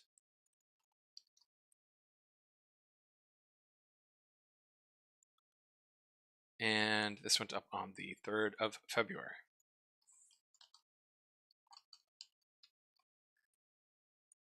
Picked up 4 followers. What am I going to guess for this one? Lower end, I think 30. Higher end, I think 200. Best of luck, Archer. I am genuinely interested in what we see from you next. All right, moving on to our next game, which is called My Home / Zombie Center. It has no reviews. It is for sale for $3.89, and it was developed and published by Onazimaimai. Yep, I'm gonna go with that pronunciation. I'm probably getting it wrong, but we'll see. My Home / Zombie Center is a third-person action game set in a home improvement center. You can use the tools as weapons to defeat zombies. Each weapon in the game has its own unique usability, so players can have fun finding the right weapon for themselves and finding the right fighting style for each weapon. So we are a cute little anime girl wearing Daisy Dukes, fighting zombies that have a very, very different art style in a home improvement center. There are tools made by man here. Everything you have as a weapon and keep fighting. Okay. I don't know how I feel about this. Like, okay. I can see a developer going like, okay, I'm just going to make it so that you can use whatever as a weapon. And then coming up with this scenario, but this feels more like a prototype, like the beginning of the game rather than the full game itself. Yeah. All right, it's in early access, so maybe this is the beginning of the game, and it will evolve over time.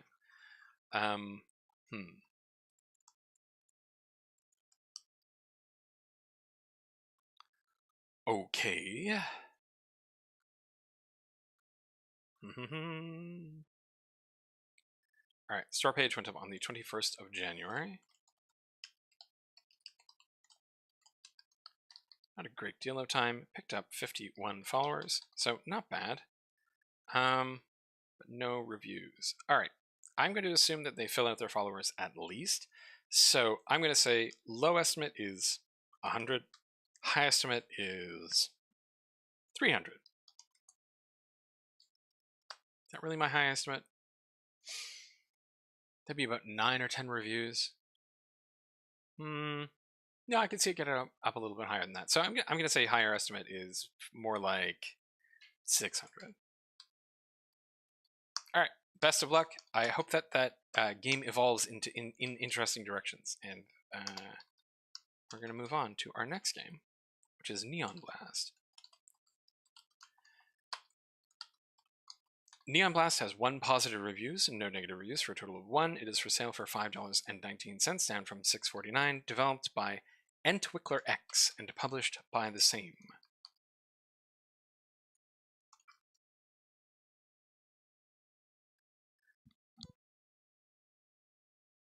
Neon Blast, a head-scratching puzzle game. Okay, no further description. All right, so we seem to maybe be controlling or directing this little ball.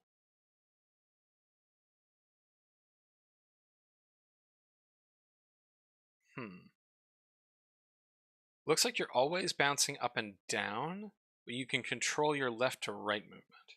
It's an unusual control scheme. Wow. Yeah.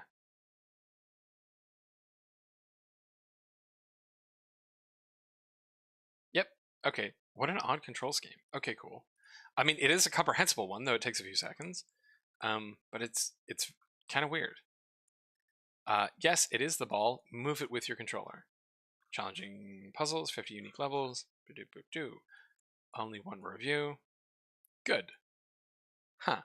Alright, thanks. Check their charts. 1 person played it today with 2 yesterday. And store page went up November 26th. Picking up 4 followers. So I'm going to guess.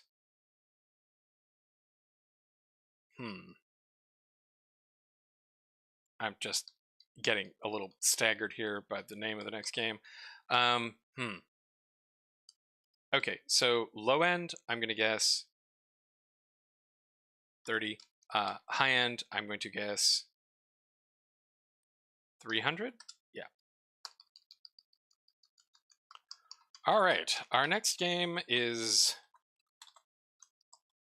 a lot.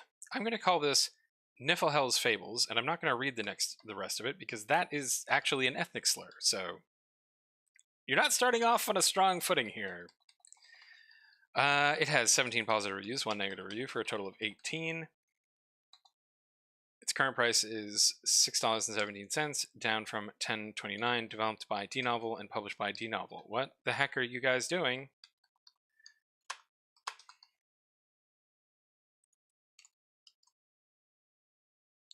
A visual novel with a fabulous atmosphere where your every choice matters.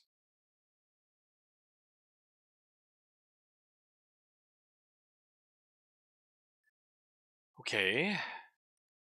Yeah, it's a visual novel about corn.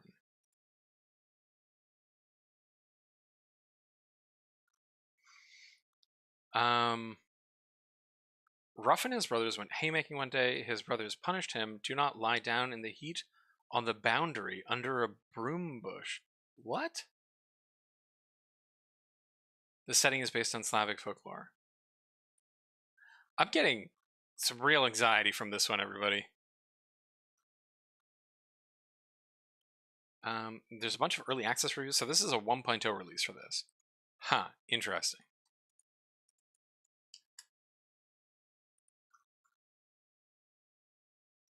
$107 followers. April 10th. Oop, lost this one. What's going on here?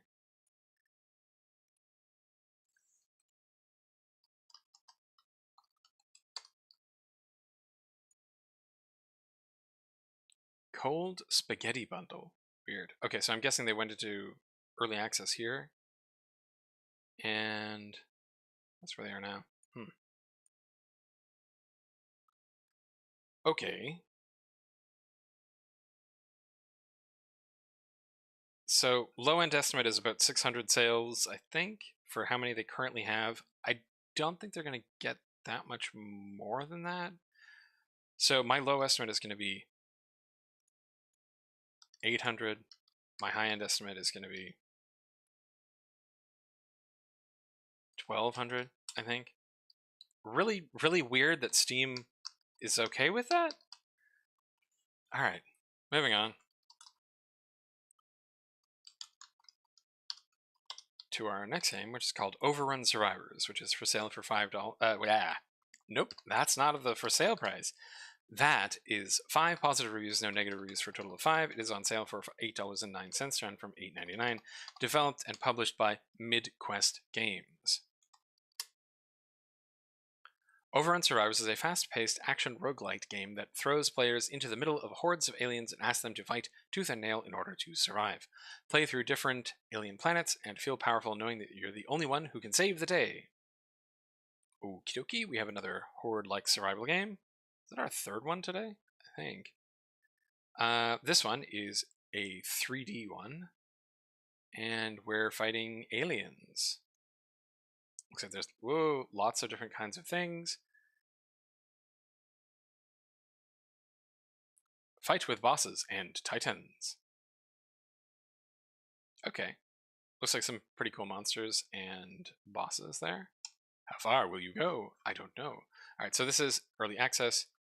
They have a Discord, that's good.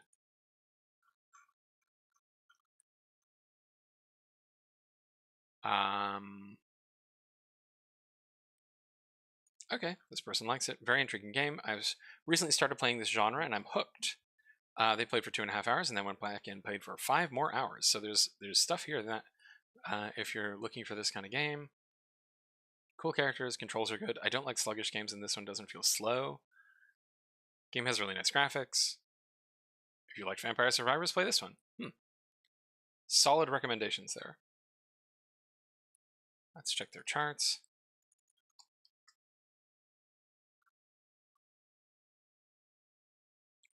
$72. So not many. When did this go up? January 12th. So that's not long, but not that short either. Genuinely kind of surprised at the low follower count there. I mean, 2.212 per day isn't bad, but it's not great either.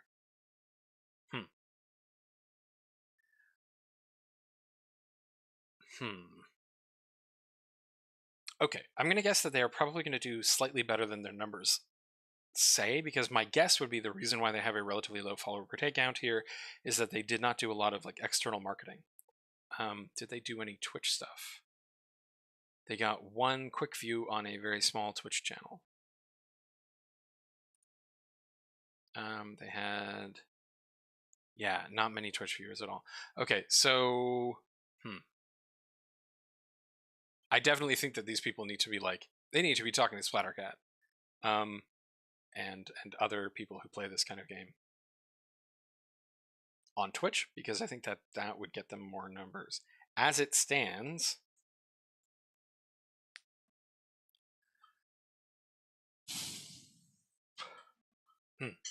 I think low estimate is 800, high estimate is 6,000. Best of luck, mid-quest games. The next game is Ping Pong. Ping Pong has picked up one negative review for a total of 1. It is currently on sale for 77 cents, down from 129. Developed and published by Visually Unique Arts. Ping Pong type game. A single-player arcade physics-based Tetris tennis-like game. Okay, so it's Pong that you play against yourself. Yep. Yep, that's it. Okay. I bought this one against my own better judgment, hoping that it might be one of those super simple games that would somehow be surprisingly fun, and I should have listened to my own better judgment. I don't think this is an asset flip because almost every asset flip offers more content and fun. Brutal Krizax. That is a harsh takedown. Okay. One person played it, probably Krizax, and game went up on the 3rd of February. Picked up 2 followers. Let's just double check. Visually Unique Arts, have you made other games? No, I didn't think so. Okay, so this is probably a new developer's first game. And if that's what it is, then congratulations. You made a game and put it on Steam.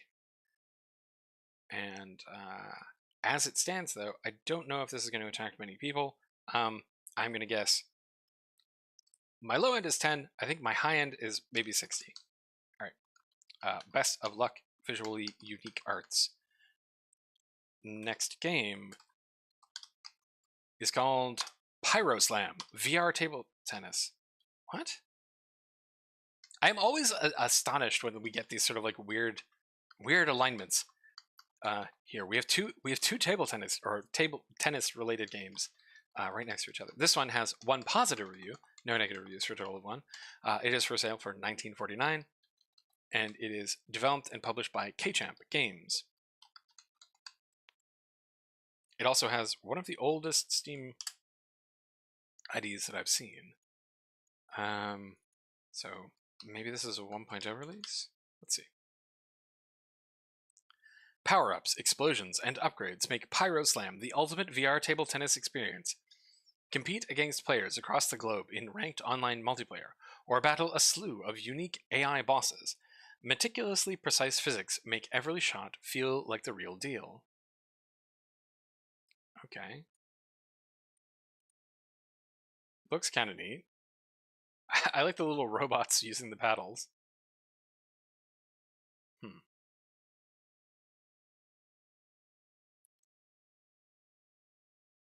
Huh. Okay. Well, early access. So this is not coming out of early access. This is going into early access. Table tennis with power-ups. Interesting. Not many people playing yet. And it was released onto Steam. Okay, this must be a recycled store ID or something. I don't know what's going on there. But yeah, they gave themselves absolutely no time at all.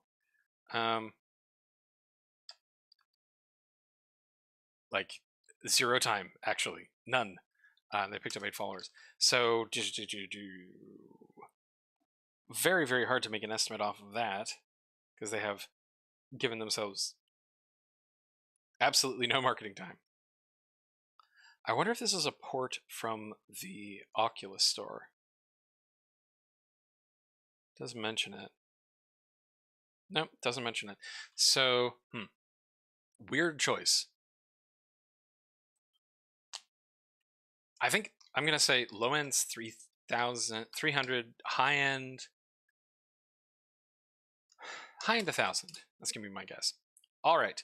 I'm going to be right back because I have a variety of things that I need to do, and I'm going to come back and then we will finish this up. All right. See you in about 2 minutes, everybody.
And I'm back.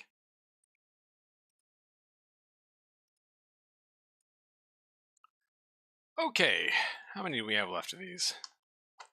22. So quite a number. All right.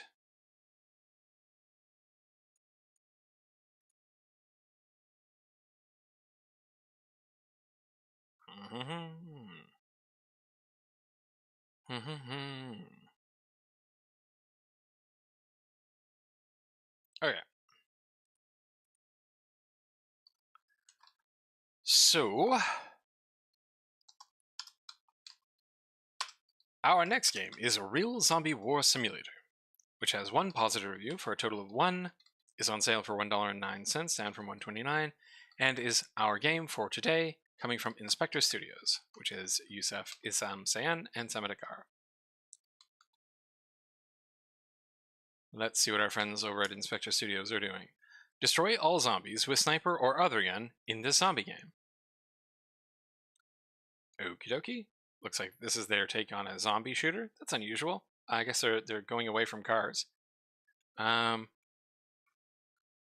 Big long description, which I'm pretty sure is chatbot created. And the hordes of zombies are mad to kill like the damn. I'm enjoying this. Played it for 20 minutes. Alright, thanks Jonathan Bond. We're going to check the charts.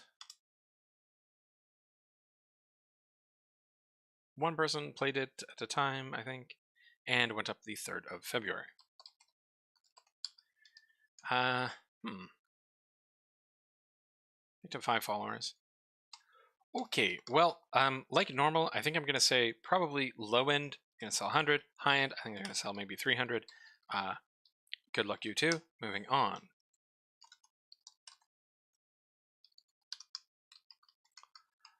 To RINA RhythmERROR Prologue, which has 4 positive reviews, 1 negative review, for a total of 5. It is a free-to-play game developed by Memento Games and published by BD Games.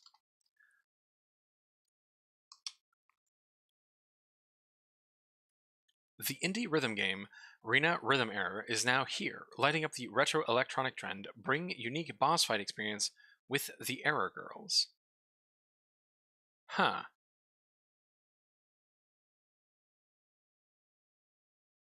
This is this the same as like the weird rhythm game that we saw like a month ago? It's definitely familiar. This feels like a re-release. What's going on here? Error! Exclamation mark, exclamation mark. Full prologue here. The game is super dope. Not sure why the other reviewers thumbed it down.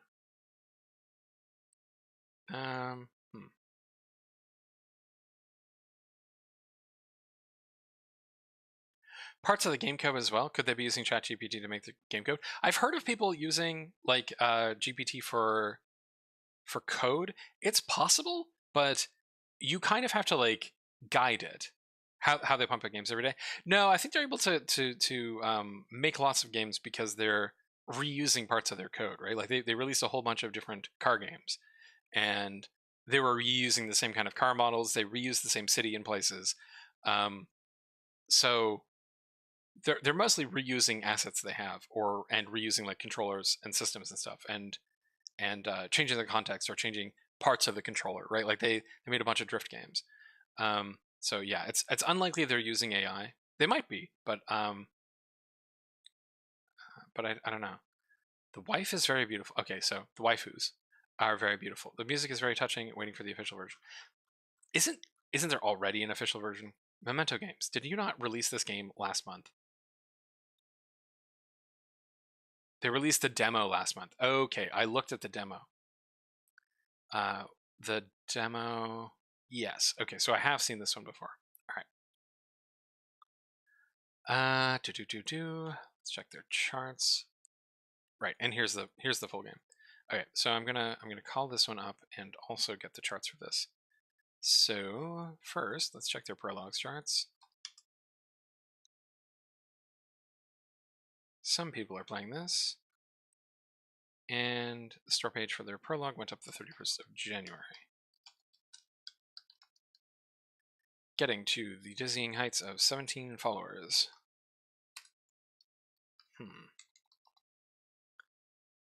Okay. Let's check their real game charts. What are your real numbers for this? Missing the access token.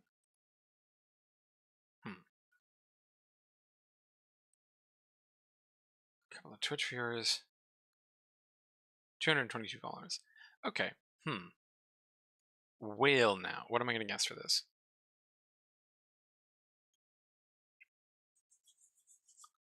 I think I'm going to say low end. Yeah, low end, it's free, right? So I'm going to say low end 400 and high end 2600. All right, best of luck, Memento Games. Moving on.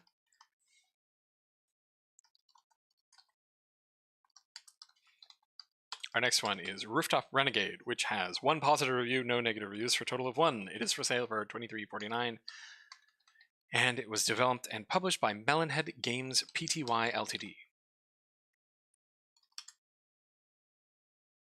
Rooftop Renegade. Power up your hoverblades in this speedrunning platformer. Weave through futuristic cities, making split-second pathing decisions. Boost through constant bombardment and dangerous hazards. Go alone or bring up to 3 friends for local multiplayer mayhem. Okie dokie. I like the like laser blades. That's very cool. Oh, neat. Okay, so we've got like a sort of Sonic-like side-scrolling platformer where they're blowing the platforms out from underneath you. Neat. You have a cool dash. Huh. Okie dokie. We have several different environments, but it looks fairly similar all the way across. Enjoyable little game, cute music and atmosphere, easy to learn, seemingly hard to master. I can see a lot of people playing and enjoying this. They have a Discord. Nice. All right. Check their charts. They got some Twitch viewers, but not a whole lot of them. Small number of players. 155 followers. Not too bad. And store page went up the... Ooh. Store page went up the 21st of September. So, this has been in production for some time. Tricky.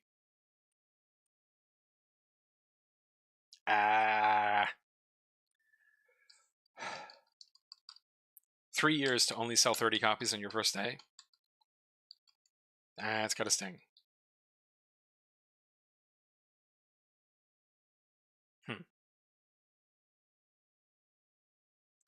Okay, I'm gonna say low end 300. I think upper end 1200, something like that. Yeah. All right. Best of luck, Melonhead. I hope I'm wrong about that.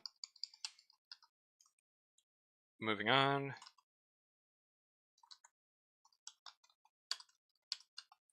To our next game, which is called Sacred Zodonga Defense. It has no reviews, is for sale for $19.49, developed by CRX Entertainment Pte Limited, and published by the same.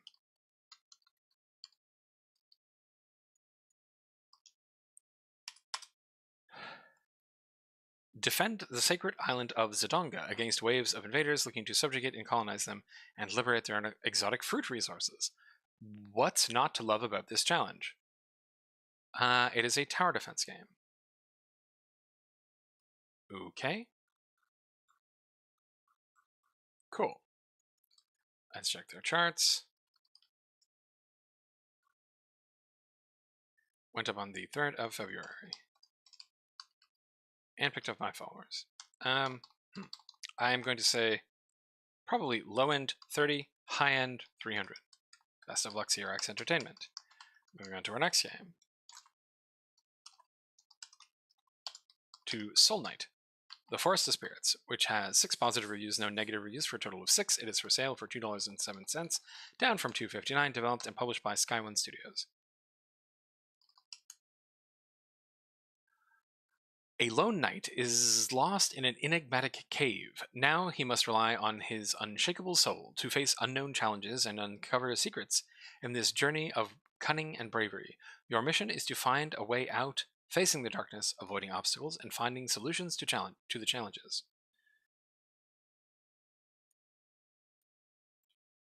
Okay, interesting pixel art.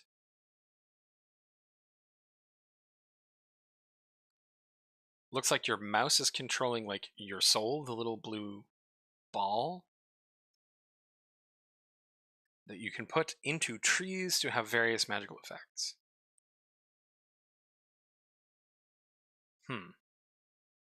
Are there enemies? Doesn't look like it. The platforming looks fairly simple. Okay. Alright. Game is visually stunning with its pixel art and lighting, but it can be very challenging. Simple idea for a platformer game combined with immense darkness around it brings gameplay that is very different from the usual. Game has a really different gameplay, cover puzzles, and immersive music. Only been able to play for a little while, played for half an hour, then went back and played for another hour. So far, really like it. Okay, let's check their charts.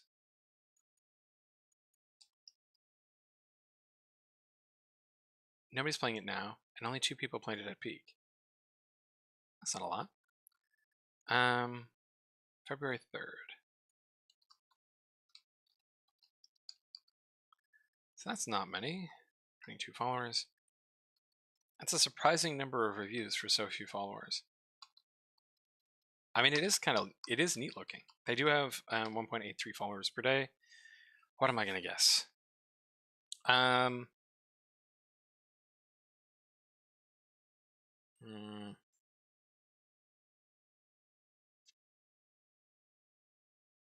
going to say low end estimate is 300. Yes. High-end estimate is...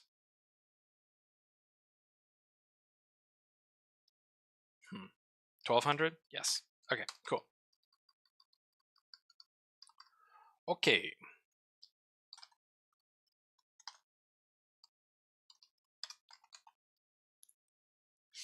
Our next game is Soul Taker. Soul Taker has no reviews, is on sale for $8.09, down from $8.99, developed and published by Slav Goblin.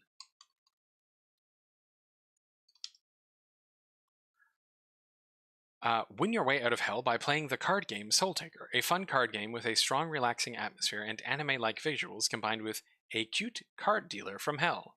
So we have a cute anime girl, and we're playing cards against her. Are we playing blackjack?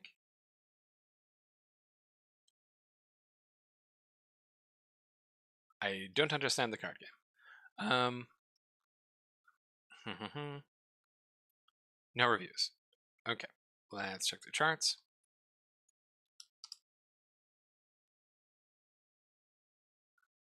One player. Store page went up on the 13th of last year, December. And they picked up 6 followers. I'll make my own game with blackjack and anime girls. Yeah, that appears to be what they did. I don't think they told many people that they were doing it, though. I also think that they definitely need to explain the rules of the card game before they get too far into the trailer. Yeah. Yeah, the card game is incomprehensible. If anyone understands what it is, maybe it's a real card game. I don't know, but it is unclear. And that makes it hard to imagine. So, what am I going to guess for this? Okay. Low level, I think I'm going to say 60. Higher level, 300. Who cares about the rules? I'm here for the anime girl. She does look like a cute little anime girl, but I don't think that is going to get past the fact that like you're primarily interacting with her by playing cards. All right. Hey, we have a second Sudoku game. Though this one has picked up no reviews. This is Sudoku Vacation 2. It has no reviews. It is for sale for $7.64, down from $8.99. It is developed and published by 7 Sales CD Ltda.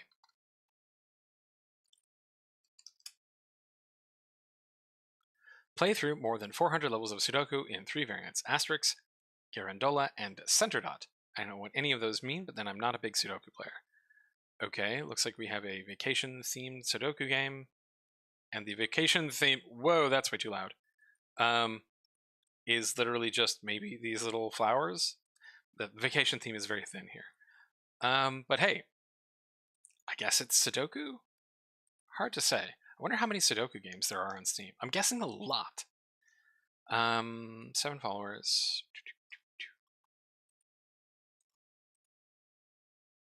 Store page went up on the 3rd of February. What am I going to guess for this one? Like, people just like Sudoku, so I'm going to low-end guess. You know, I'm going to guess the same thing as I guess for Soul Taker, though for different reasons. In this case, it looks like they have very little interest and almost no time, but Sudoku itself, like, people who are like, oh, I ran out of Sudoku puzzles, I'll buy a new one. I think they might check out Sudoku Vacation, because it looks like very simple, but functional. All right, moving on to our next game. Is called The Abyss, which has 2 positive and 1 negative reviews for a total of 3. It is for sale for $5.84, down from $6.49. Developed by Shaggles and published by Shaggles. Everlasting night, shadowed crescent, red moon runs, watch the sleeping sun. The white crown traverse through the Mondriac. Those are words. Learn its secrets and free yourself from the chains of power and madness.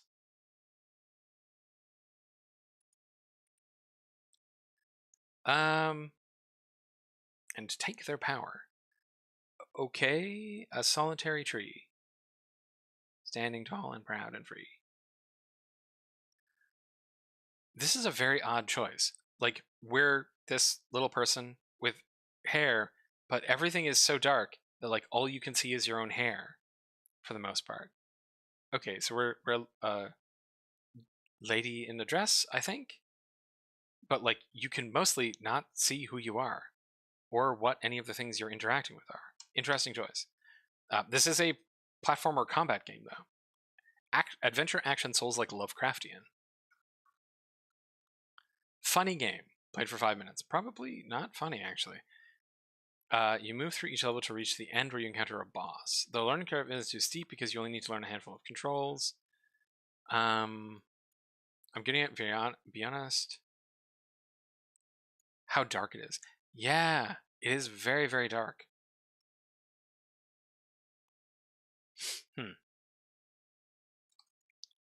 Okay. Well, let's check their charts. Only 2 people played it, and it went up February 1st.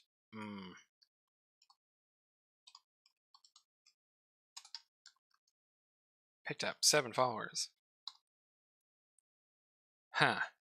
Shaggles, I think, is probably 1 person. This has the feeling of a solo dev game. And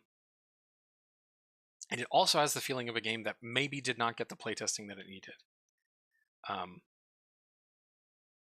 That's my guess. It's an interesting idea. Clearly, a lot of intent went into it. But some things, like the fact that like you're doing jumping puzzles when you can only see the top third of your character, is, I think that probably would have been ironed out in playtesting. I think low end estimate, I'm gonna guess, is probably 400. Probably high end estimate is 800. Like, I think they're gonna sell a couple of copies, but I don't think they're gonna sell a lot. That's gonna be my guess. All right. Oh, moving on to the King of Cats. King of Cats has no reviews. It is free. It is developed and published by Witching Metal Productions.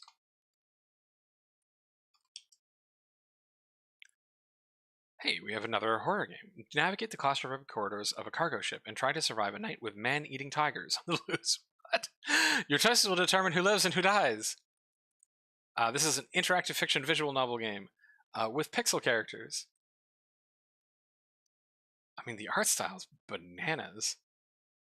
I think these are processed photos in the background. A shady deal gone wrong. Okay, this is like a modern cargo ship, and a bunch of tigers got loose. What a weird idea. Okay. Is now free on Steam. Is a short visual novel inspired by animal horror films and the Michael Crichton classic novel Jurassic Park. Sure. It's approximately 9,000 word story with 2 major endings.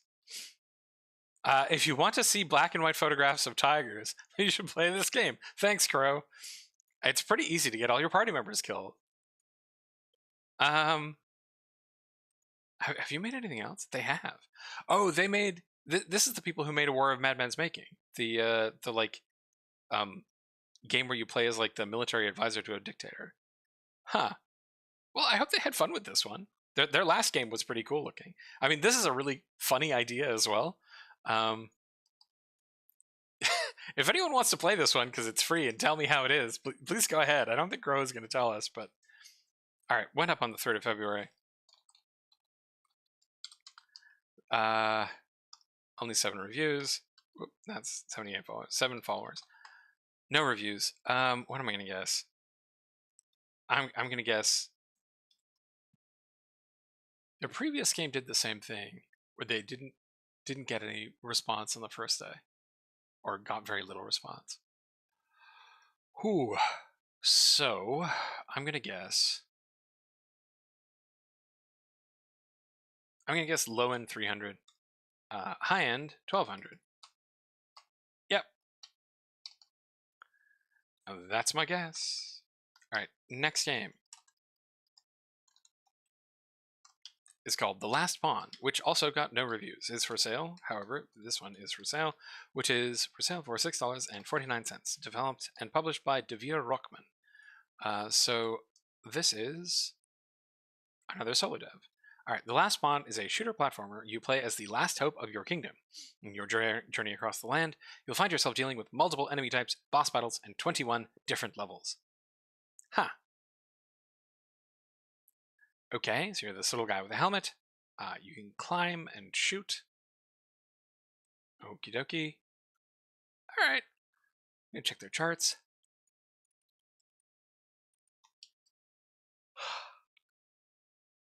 Went up on February 2nd. Picked up 4 followers. Okie dokie. I'm gonna guess 30 and 160.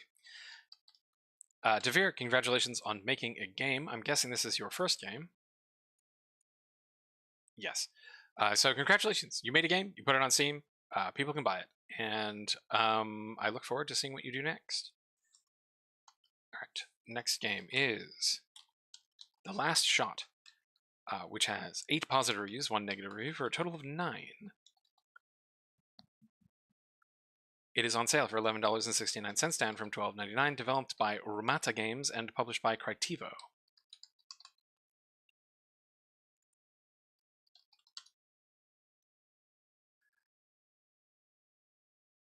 An adventurous engineer, a dieselpunk world divided by endless conflict, and a whole lot of colossal guns. Sounds like a good time. With massive war machines threatening your home, will you be the one small cog that brings them all to a halt? This is a cool looking game.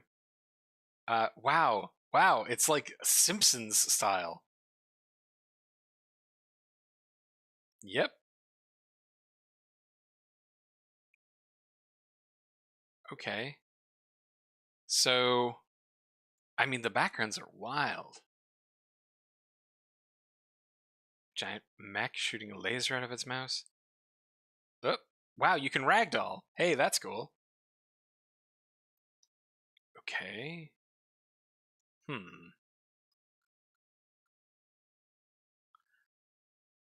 It's like a beautiful frame that houses the perfect painting. When you look closely at all the details of the concept and thought was put into it, you can't help but to call it a Picasso in the making. Someone is very, very happy about this.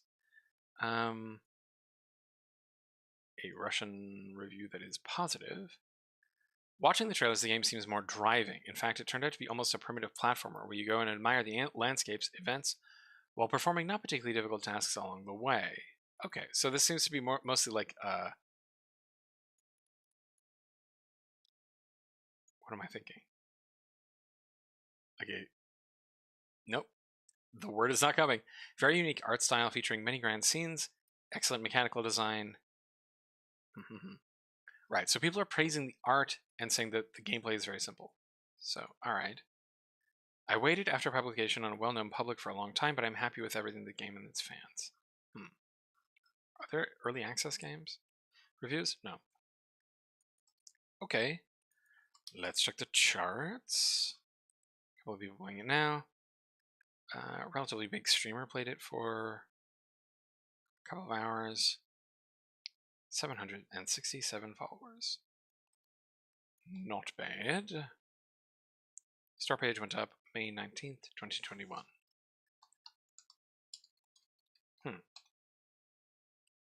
Just over the minimum follower numbers that I would recommend per day.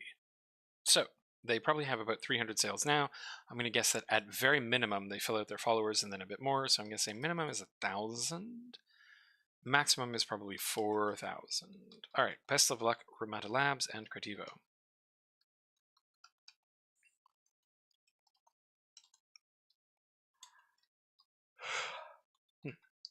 Okay, our next game is called The Legend of Gwen, and it has 8 positive and no negative reviews for a total of 8. It is for sale for $20.79, down from $25.99. Developed by _WeeWee Games and published by Flynn Arcade.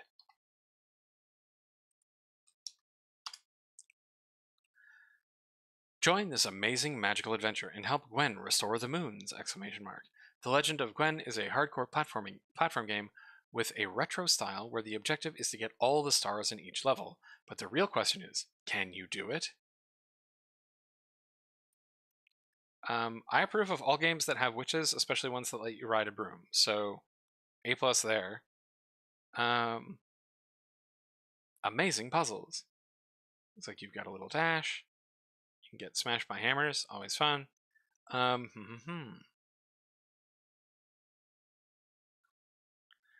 Really interesting, challenging, yet really fun. Great work, would definitely recommend. Played for an hour. Wow, it is very difficult. An hour, did not go back. Really good game for being an indie. I think it was really well done.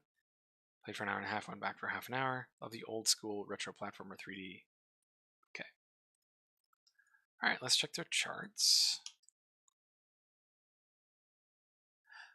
Yes, the art style of the last shot is very Mechanarium reminiscent. Legend of Gwen. Okay. Little tiny bit of Twitch viewership, very small player numbers. October 22nd.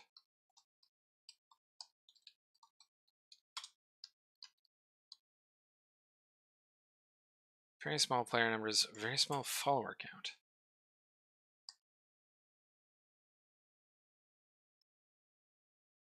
This is a very high number of positive reviews for this follower count.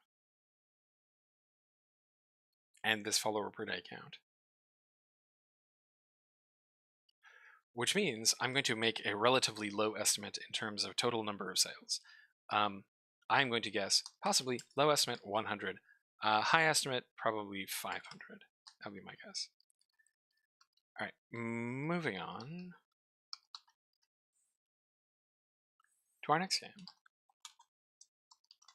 Called The Moonhell. Has 5 positive, 1 negative reviews for a total of 6, which is for sale for $15.49, developed and published by AM Team.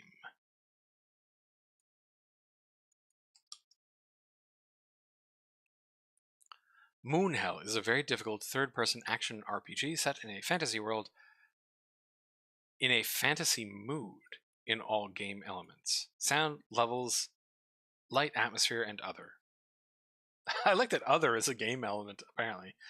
Very striking design on the capsule.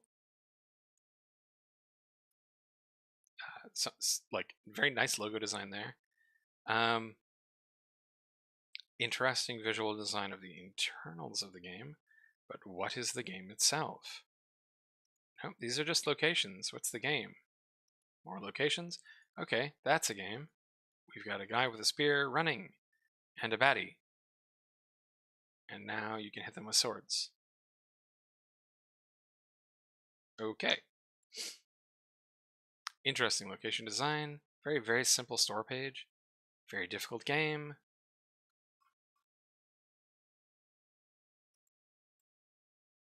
If you the game Demon Souls, then you are also going to love this, as it is very similar in terms of game mechanics. Okay. Lots of Russian reviews. Oh, no, Ukrainian. Wow. Good luck, guys. Not mine. I don't play this genre at all, but the main thing is that I bought it, so be it. Maybe I'll get to that one day. By Ukrainian support developers. Okay, so this is a Ukrainian developer. Yep, English Ukrainian. All right, cool. So, let's check the charts. 19 people playing it now. Couple of Twitch streamers checking it out. Smaller ones, though. 12 players at a time at most. 493.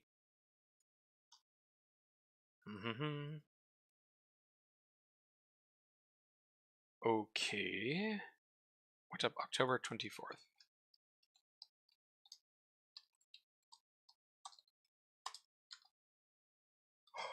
Decent followers per day. What am I going to guess?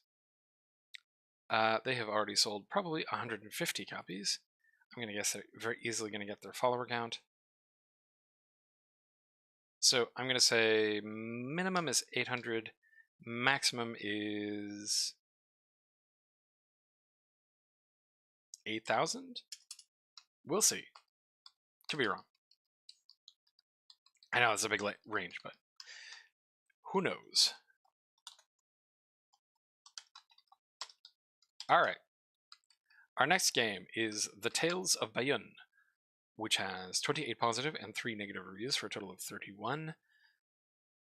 Currently on sale for $10.61, down from $11.79. Developed by Flying Dogs and published by Flying Dogs and East to West Games.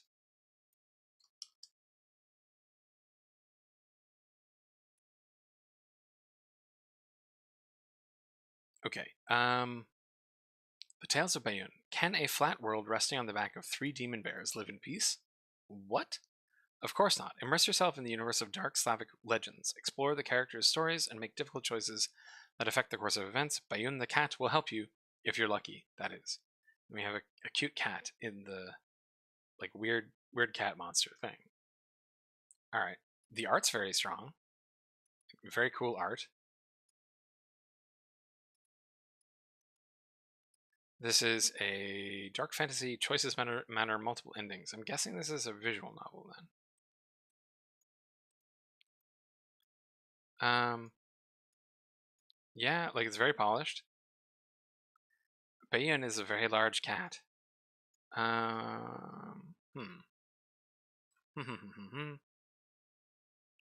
My walkthrough. So they only played for 4.5 hours, so it's relatively short. Alright. Let's check the charts. 29 people playing it now, with 41 at peak yesterday. Twitch streams of up to 400 people, so that's not bad at all. 790 followers. From May the 4th, 2022. So not bad at all. Let's guess, shall we? They already have about 1,000 sales, so I'm going to guess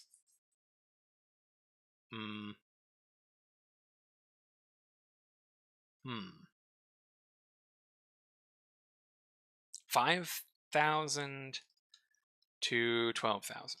That's gonna be my guess. Nice job, Flying Dogs. You have really lovely art. All right. We're getting there, everybody. Only 8 games left. All right.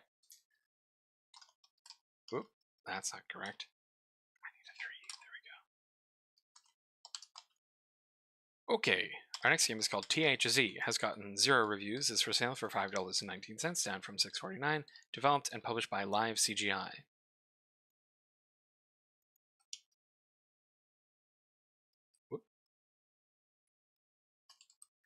THZ is a arcade-style top-down shooter with an emphasis on the greatest substance known to man.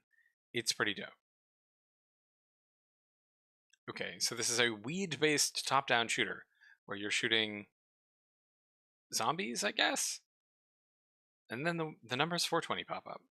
Okay, extremely short. Store description. 2 followers and no players of any kind. February 3rd.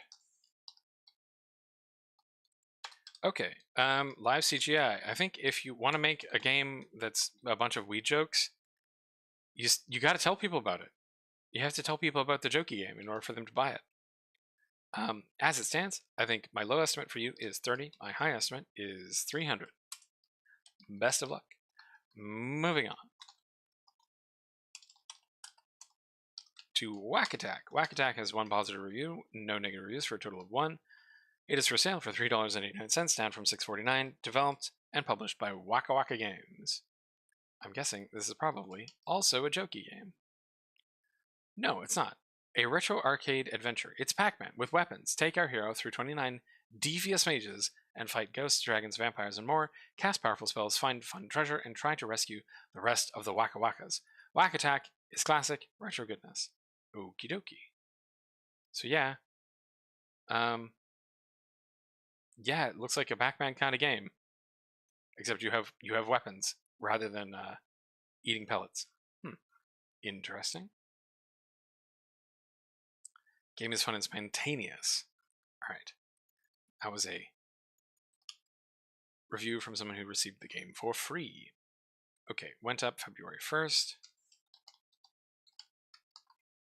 And picked up 3 followers. So, I am also going to guess probably 30 for this one. I'm going to guess 200 as maximum for that one. Good luck, Waka Waka. Moving on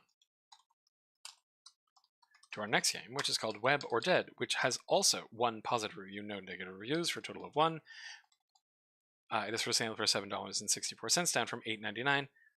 Developed and published by Gareth the Geek. Okay, that's how you pronounce that, Gareth. Cool. Web or Dead. Be a spider battling to survive in this challenging platformer. Swing, leap, and guide as you race to stay ahead of the rising lava. But take care, there are many perils waiting in the deep.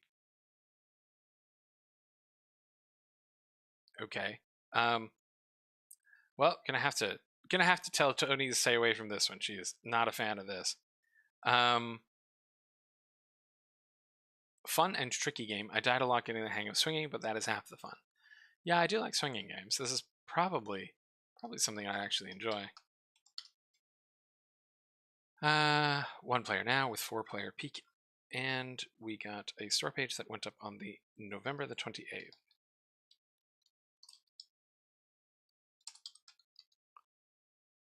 Picked up 13 followers in that time, so not great. I'm going to say probably 100 to 600. Sure, that's gonna be my guess. All right, our next one is I think the biggest one for today, which is Wild Hearts, which unfortunately has an enormous number of negative reviews. Wild Hearts TM has 906 positive reviews to 1,726 negative reviews for a total of 2,632 reviews. It is for sale for $90 and developed by Koei Tecmo Games and published by EA.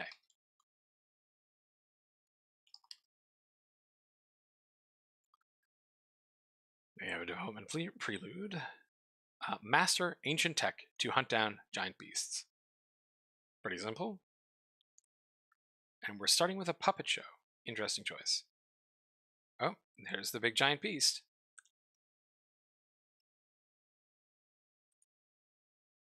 Okay, cutscene. It's a nice cutscene, but I know that EA can do this, so it doesn't really tell me much. More cutscenes. Still more cutscenes. Do you have anything about the actual game? Nope, I think this is a fully cinematic cutscene. No, I don't want to hear this. Nope, don't want to hear it. Please mute. Okay, that almost looked like gameplay. It keeps unmuting. Oh, it's just gonna keep unmuting at me. Alright. Let's see what everyone's so mad about. Buy our game today and we promise it'll work next week. The price is higher than the FPS you will be able to pull in this game. Okay, looks like there's some optimization issues. Some very bad optimization issues. Dismal performance. Right now, no. Wait for the patch.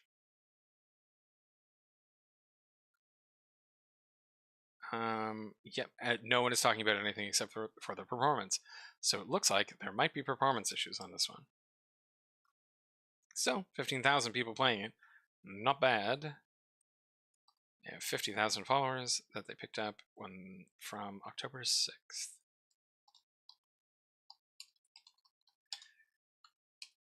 Yep. So, just to remind you that all the AAA people play in an entirely different ballpark than we do. What am I going to guess on this one?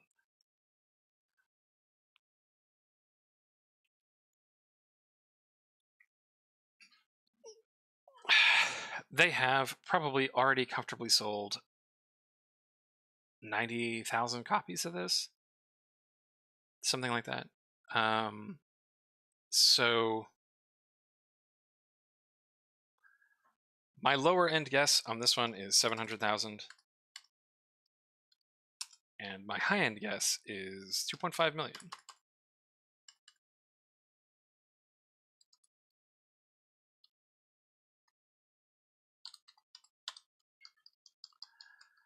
Okie dokie. Our next game is called Wild West Dynasty and has also a very bad ratio. That's not great. Wild West Dynasty has 130 positive reviews to 430 negative reviews for a total of 560. It is for sale for $26.39, down from $32.99, developed by Moonpunch Studios and published by Toplets.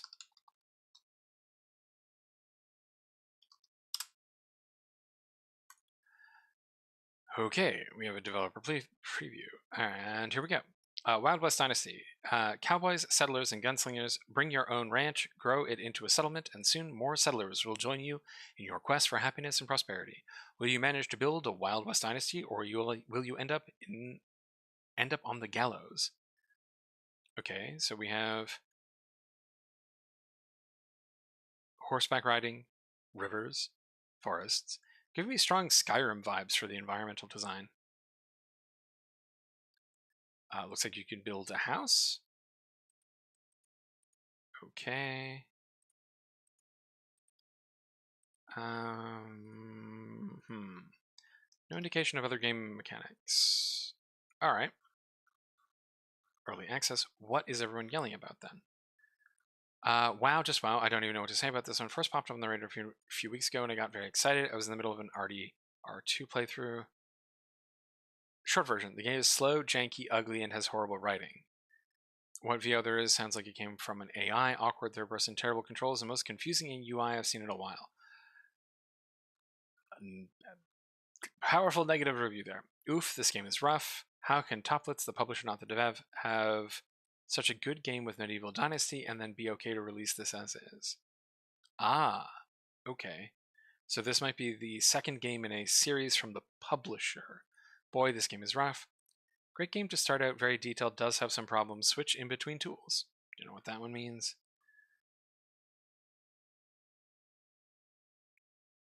This is a disgrace to the Dynasty franchise. I know it's early access, but it's not playable right now. Okay, so they may have released this one a little early. That's what I'm getting.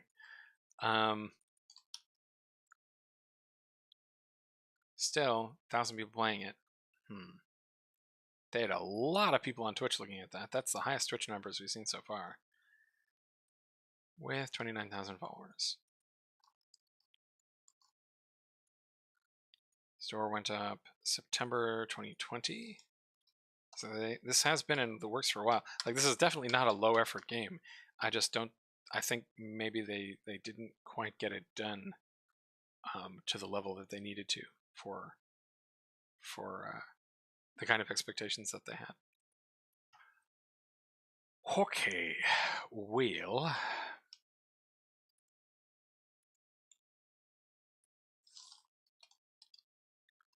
so they probably already sold 17,000 copies, which means I'm going to put my low estimate at 20,000. My upper estimate, where am I going to put that? My upper estimate is 100,000, I think. I hope Moonpunch Studio can fix the problems that people are having, and best of luck to them. Alright, moving on to Zombie Squad, which has 1 positive, no negative reviews for a total of 1. It is for sale for $5 or $4.55, down from $5.69. Nice. Developed and published by Fly and Wing Studio.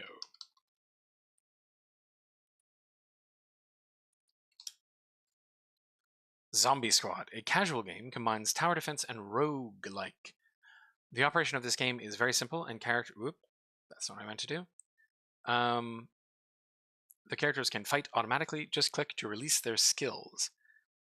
Okay, so this is like an idle zombie defender game, I guess? Yep. And there's one review in Chinese, I think. Horizontal version of tower defense, but with diamonds, no in-app no in-app purchases. That's nice.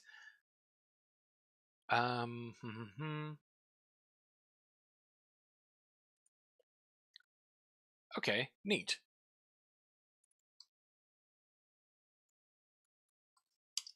Let's check the charts. I am happy to hear there's no in-app purchases.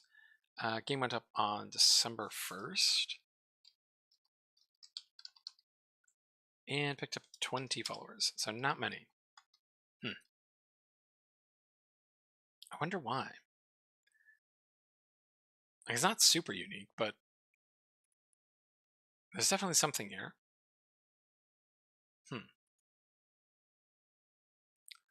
I do not know.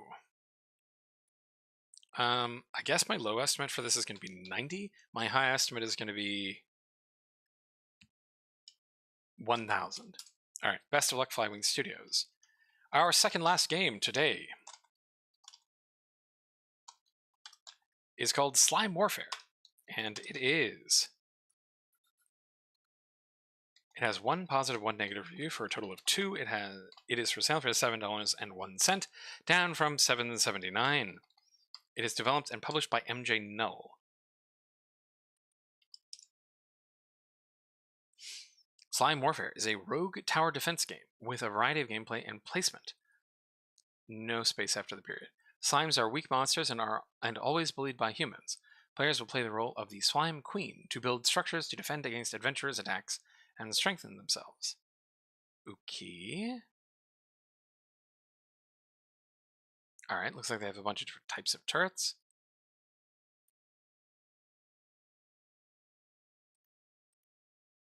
Okay.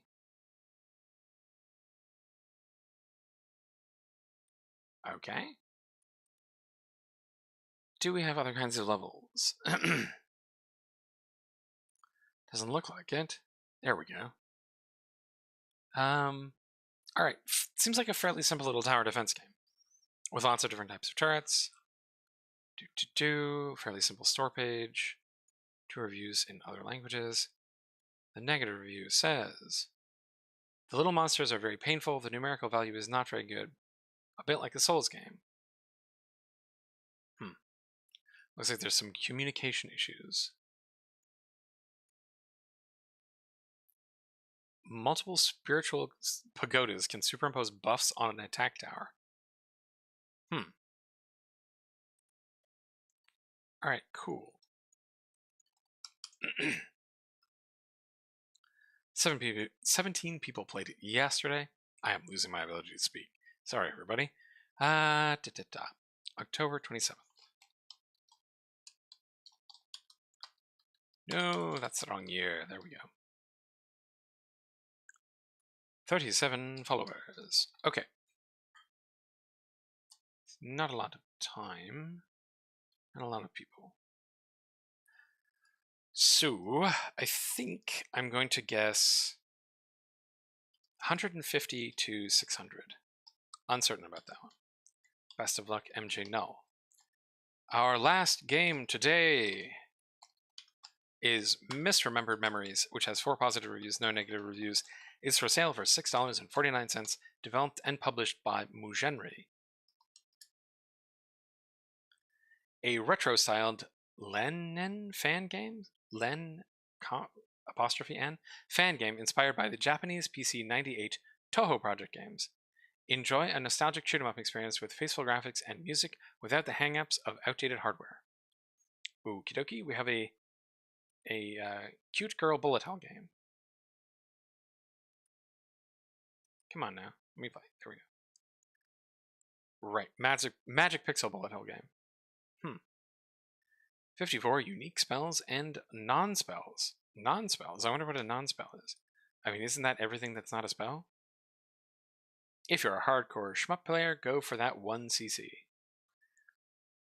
I can't believe Mugenri added BPOHC to this game. What? Everyone who plays Toho is completely incomprehensible to me. I have no idea. This is their only game. There's no explanation. Okay, fine. This is beyond me. Let's check their charts. 3 people at peak, 27 followers, so not that many. And the store page went up on the 1st of February. Well, Mugenri, I think you definitely should have put your store page up earlier and done more marketing, because there is a big market for Toho-related games. Yeah, I think that this one could have sold a lot better if they had done more marketing. And given themselves more than 2 weeks to launch the game. This is not into early access, right? Nope. That's it. That's all. Okie dokie, everybody. I'm going to say that this game at low end will sell 600 or 300 and... Nah. I'm going to say probably low end 600. High end, I'm going to say 6,000, because they could very easily sell quite a few if the right people find them. Okie dokie. Well, that's it for the games today. I am very tired. Pretty good day in terms of sales numbers. We only have 21.74% of the games getting no reviews, which is pretty good. There were a couple of days this week where we were over 50%. I forgot to update. No, I didn't. Nope, it's supposed to be 15. Okay, everybody, thank you for sticking around through this marathon session. I bid you all a very happy Friday afternoon. I hope you have a good end to your week. See ya.